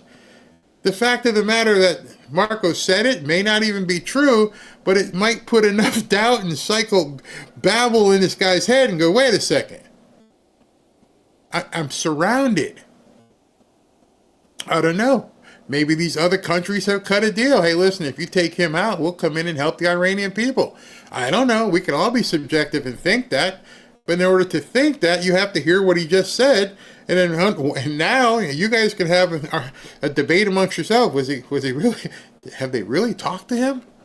Because these guys are couched. They know exactly what they're saying. They're in television. They're in the media. They know the communications. There's nothing by accident. Nothing slips out of their mouths. And so he goes on television, looks in the camera and says, yeah, we got other people who are with us, but they just can't say it publicly. Think about that. Seriously. But the only people in the world that are unhappy about what happened in Iran last night is the regime. Very proud of the president, but I just want to say, as an Iranian on this panel, there is no diplomacy with the IRGC. They use negotiation and diplomacy as a delay tactic to do whatever the heck they want in secret. So when I hear diplomacy with Iran, I just feel like that's a joke. So you think ultimately we have to have regime change? I think that there's no other choice with this regime. Like the rabbi said, this is theological for them. This is getting to heaven. This is not, they're not playing with the same core values that Americans have. Right. They have the opposite core value. We value peace and life. They value jihad and martyrdom. We don't think alike. Yeah. Sheila? Starting to see it. I know when I put these things together, like Barry, you put them together because you're trying to tell a story. I don't like the stories being told in front of me. I'm just picking the pieces and going, oh, so Marco said this and Trump said this and these people here said, yeah, we need to take it out. And I didn't know, obviously, because I'm on the air. I'm on the air. I didn't know President Trump was going to post, yeah, I think I want to try it. So when you start looking at, as I've mentioned, the breadcrumbs, you guys, when you're watching things on television, try to put the pieces all together. Try to look at this and go, wait a second. And this woman just happens to come out there with the rabbi going, yeah, we need to take him out. And it's true. How do you deal with an ideology that's based upon a religious sect rather than a political one? I would rather be a martyr and destroy people than to talk about making things better for my people. Because the reason why these guys are in power is because they hoard the money. They're not doing anything socially with the people in their country. You would think that Iran could look like Saudi Arabia. They got a whole bunch of money. They choose not to help their people. They choose to subjugate people. And so right now, you probably have to believe there are a lot of people licking their chops about Iran. So many options President Trump has. And he's getting more grief from people here in America than anywhere else. This is very simple. The president wants to resolve this diplomatically and peacefully. He gave them a chance to do that. They delayed. They had all these kind of delay tactics. They wouldn't even meet with us directly. We had to go through third countries. This is very simple. Let's meet directly. Let's work on agreements that are good for Iran and good for the Iranian people in particular, good for the safety and security of the world and the United States. That's always been our preference. That continues to be our preference. But they're the ones that were playing games with us. And these are the consequences. We had to achieve those objectives. We had 3 objectives yesterday: Fordow, Natanz, and Esfahan. We conducted a brilliant military operation under the command of President Trump, and obviously great credit to Secretary Hegseth and General Kurilla and General Kane and all the airmen and the phenomenal people in the U.S. military. No other military in the world could have done this. No, we've achieved those objectives. What happens next is up to the regime. Okay, the regime wants peace. We're ready for peace. They want to do something else. They're incredibly vulnerable. They can't even protect their own airspace. Are you saying there that the United... All right, so Margaret Brennan is insufferable.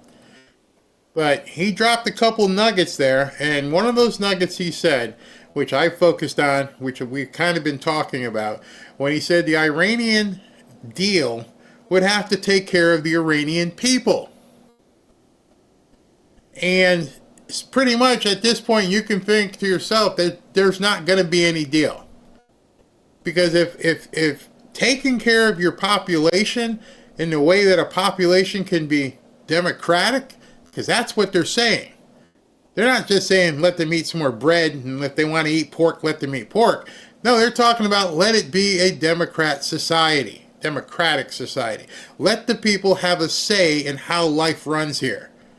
The Ayatollah and his people are not going to allow that. So their good is gone. The deal has to include taking care of your people. Taking care of your people is allowing them to live a life where they're not oppressed. And now we're in a position to, liberate these people. States did not see intelligence that the Supreme Leader had ordered weaponization. That's irrelevant. I think that question being asked on the media, that's an irrelevant question. No, they have that is everything the they need key to build point in U.S. intelligence assessments. You know that. No, it's not. Yes, it was. No, it's that not. The political... You're a CBS host. You're a talking, flipping head, and you're telling the Secretary of State of the United States what the main objectives are for what they're doing. Who crowned this insufferable person the new Secretary of State? You know that's what it is. Oh, yes, it is. What the hell are you? You don't sit in any of these meetings. You're not in a situation room. What it is you've got some deep state puppets who are talking in your ear, your headset right now, or they've given you questions, and they're telling you how it is. But the problem is, honey, they're telling you how it used to be. That's the problem that the media is having right now. All of the contacts they've used to have, Brennan and Clapper and all these people, everything that they tell them is based upon how things used to be. They don't understand, and nor do they know that that's now how it's being run now. So she feels very confident in telling him, no, this is how it is. He's like, what the hell are you? You don't know anything. And it's shocking to her. Because, wait a minute, all the people I talk to, they tell me this is how it's gone. This goes all the way back to, how many decades? And deep state has told me this is how we run things. This is what it's supposed to be. And it's finally dawning on the media. New sheriff in town. No, I know that better than you know that, and I know that that's not the case. But I'm asking you whether the order was given. And the people who say that, it doesn't matter if the order was given. They have everything they need to build nuclear weapons. Why would you bury things in a mountain, 300 feet under the ground? Right. Why would you bury why do they have 60% enriched? See, the part that she's having a problem with is whoever has told her this, she thinks this is how it is. There's no way I could have an interview. If Marco Rubio came on the show, wink, wink, if Marco Rubio came on the show, I would not have the intestinal fortitude to tell him, you're wrong. My notes say here, you're full of crap because James Clapper and all these other guys, Brennan, they told me this is how it goes. John Kerry. Everybody for the last 15 years talks to me, and they say this is how it is. And then you're realizing you're facing your own doom. You're seeing now that you're now on the outside. You are no longer on the inside. The way you've made millions of dollars was based upon your access. And your access allowed you to come across as authoritatively and confident because you know what you were talking about. And this interview right here, she just found out, I don't know crap, do I? Nothing. You don't know crap. Uranium. You don't need 60% enriched uranium. The only countries in the world that have uranium at 60% are countries that have nuclear weapons because they can quickly make it 90. They have all the elements. They have. Why do they have a space program? Is Iran going to go to the moon? No. They're trying to build an ICBM. No, but that's a question. That's a question of intent, and in the intelligence assessment that it was that Iran. See. She's talking about her past experience. You know this. Marco, let's call it a day. We all know what we're talking about. He's like, no, you don't know what you're talking about. You know what you used to talk about. To be a threshold state and use this leverage. I'm talking about the public March assessment, and that's why I was asking. He called her out. How do you know what the assessment is? She doesn't. At that point, I could almost see her career evaporating. You just got told by the Secretary of State of the United States, you don't know crap, lady. If I'm not telling you, or Pete Hegseth isn't telling you, or John Ratcliffe, or anybody else, you don't know anything. The entirety of your career, all the knowledge you've obtained, means this much right now. And he said it to her face. You don't know anything. Asking you if you know something more from March. That's also an inaccurate representation of it. That's an accurate representation of it. That's not how intelligence is read. That's not how intelligence is used. Here's what the whole world knows. Now, forget about intelligence. What the IAEA knows. They are enriching uranium well beyond anything you need for a civil nuclear program. So why would you enrich uranium at 60% if you don't intend to one day use it to take it to 90 and build a weapon? Why are you developing ICBMs? Why do you have 8,000 short-range missiles and 2,000 to 3,000 long mid-range missiles that you continue to develop? Why do you do all these things? They have everything they need for a nuclear weapon. They have the delivery mechanisms. They have the enrichment capability. They have the highly enriched uranium that is stored. That's all we need to see. Right. Well, especially in the hands of a regime that's already involved in terrorism and proxies. Oh my God, she's blinking real fast. Like, oh my God, I just got slapped around, didn't I? Is this live? Just live? Yeah, honey, everybody just saw it. All kinds of things are on there. The source of all yes, and no one's disputing that. I'm not doing that here. And they were censured at the IAEA for that enrichment and for violating their non-proliferation agreements. I was simply asking if we had intelligence that there was an order to weaponize, because you said weaponization ambitions. Well, we have intelligence that they have everything they need to build a nuclear weapon, and that's more than enough. Okay. Oh, that was painful to watch. That was painful to watch. I mean, she's blinking. She realizes she's caught over her head. And at this point, I think the media is starting to realize these guys have it, don't they? Mm-hmm. There's one last clip I want to show you before we get out of here. One last clip. If you thought that was funny, watch how J.D. Vance takes apart Kristen Welker. If Iran disrupts shipping in the Strait of Hormuz, which of course handles about a quarter of the world's oil trade, would that be a red line for the United States, Mr. Vice President? Well, Kristen, I think our biggest red line is the Iranian nuclear weapons program. That is really what the president has said we need to get rid of. But what about the Strait of Hormuz? Steps towards doing that last night. Well, I think that would be suicide. But I'm talking to you about this because, I've heard that they might go ahead and take over the Straits of Hormuz. So listen to what he says to her when she goes, well, no, I'm talking about this. I'm like, okay, if you ask, I'm going to have to give you the answer. I rewound it a little bit. Well, Kristen, I think our biggest red line is the Iranian nuclear weapons program. That is really what the president has said we need to get rid of. But what about the Strait of Hormuz? Steps towards doing that last night. Well, I think that would be suicidal, Kristen, for the Iranians themselves. I mean, their entire economy runs through the Strait of Hormuz. If they want to destroy their own economy and cause disruptions in the world, I think that would be their decision. But why would they do that? I don't think it makes any sense. I don't think that it makes sense for them or for anybody else. What would make sense is for them to come to the negotiating table to actually give up their nuclear weapons program over the long term. And again, if they're willing to do that, they're going to find a willing partner in the United States of America. His answer was it would be suicide. It would be suicide for them to do that. So you're listening to a administration who's basically in no uncertain terms is letting people know we're going to take you out. There's nothing at this point, come in on your knees or you're done.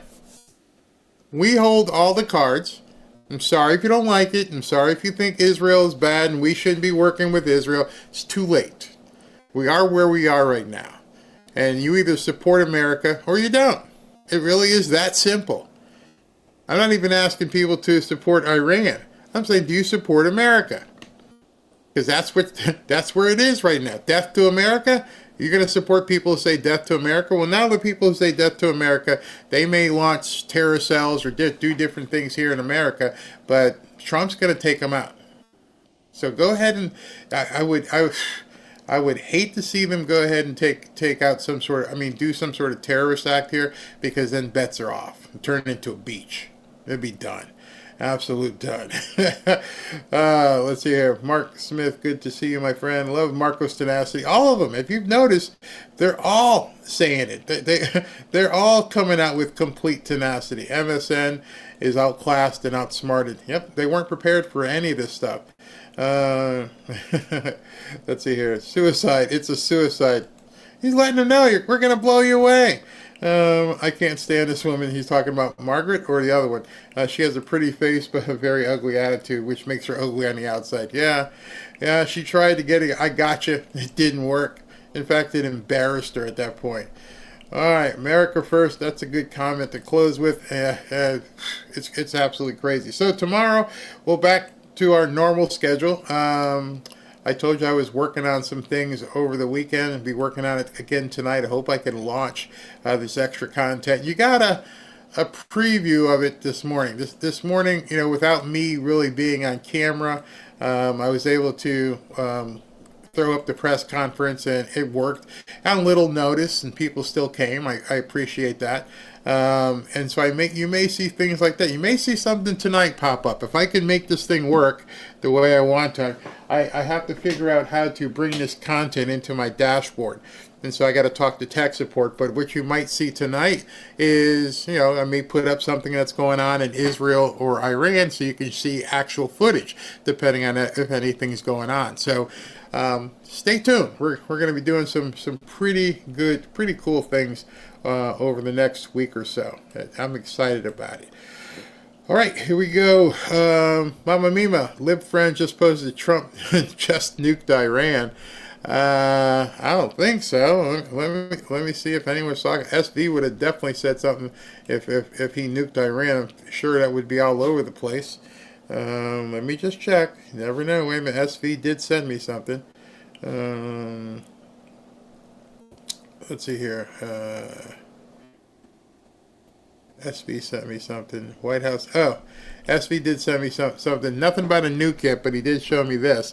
It says the Democrats lied. The White House, in fact, did give courtesy calls to brief congressional Democrat leaders prior to bombing Iran's nuclear facilities, per Secretary Caroline Leavitt. They're done. They are useless, completely useless party. All they want to do is lie, lie, lie. Yeah, it's absolutely pathetic at this point that they've turned that way. But I cannot confirm that anything has been fired at Iran, so I will continue to look here. Hold on. Where'd Mama Mima go? Oh, that was it. Okay. Mama says, reports are showing vehicles outside Fado a couple days before the strike, suggesting the uranium was moved before the strike. Enforcers saying Israelis are saying it was damaged, not destroyed. Okay, the next hit will take it. Myra Pavella, is Trump forced to join due to the Jewish lobbyists donating in politics? Netanyahu should be called the governor too. I don't know. Christina Mozart, be careful friends, No Kings 2 is on the 4th of July. It may be used by others to cause havoc. Be ready to have the pin strike the primer just in case. Bingo! Stephen Rhodes, thank you. Diane Kelly, thank you. Stephen Rhodes again. Osama bin Laden and Obama bin lying. Good one. Ramirez, patriotic American, thank you. Never be. General Flynn posted on Telegram, time now to stand shoulder to shoulder with President Trump and JD. No room. No distance. No gap whatsoever. If we're not standing shoulder to shoulder with Trump, then so be it. Now, just look. Just watch. See who's not doing it. Joe Jarvis, thank you. Bobby, I just talked this about Mama Mima. Buddy Sanders, Pistol Pete hired me to clean up his condo after parties. Best job I had till I joined the Marines my 18th birthday. I was talking earlier about Pistol Pete Maravich. Thank you. And one, America Ramirez, they throw guys from higher buildings over there. Yeah, those kind of guys, exactly. Ron Vasical, thank you very much. Papa John, people forgot what a dirty bomb is. Enriched uranium is all you need to create one. More deadly than the explosions, more deadlier than, And Mama Mima, no, she's just ridiculous. Okay. All right, everybody, I'll see you guys tomorrow. And stay safe if you're going to be out there tonight.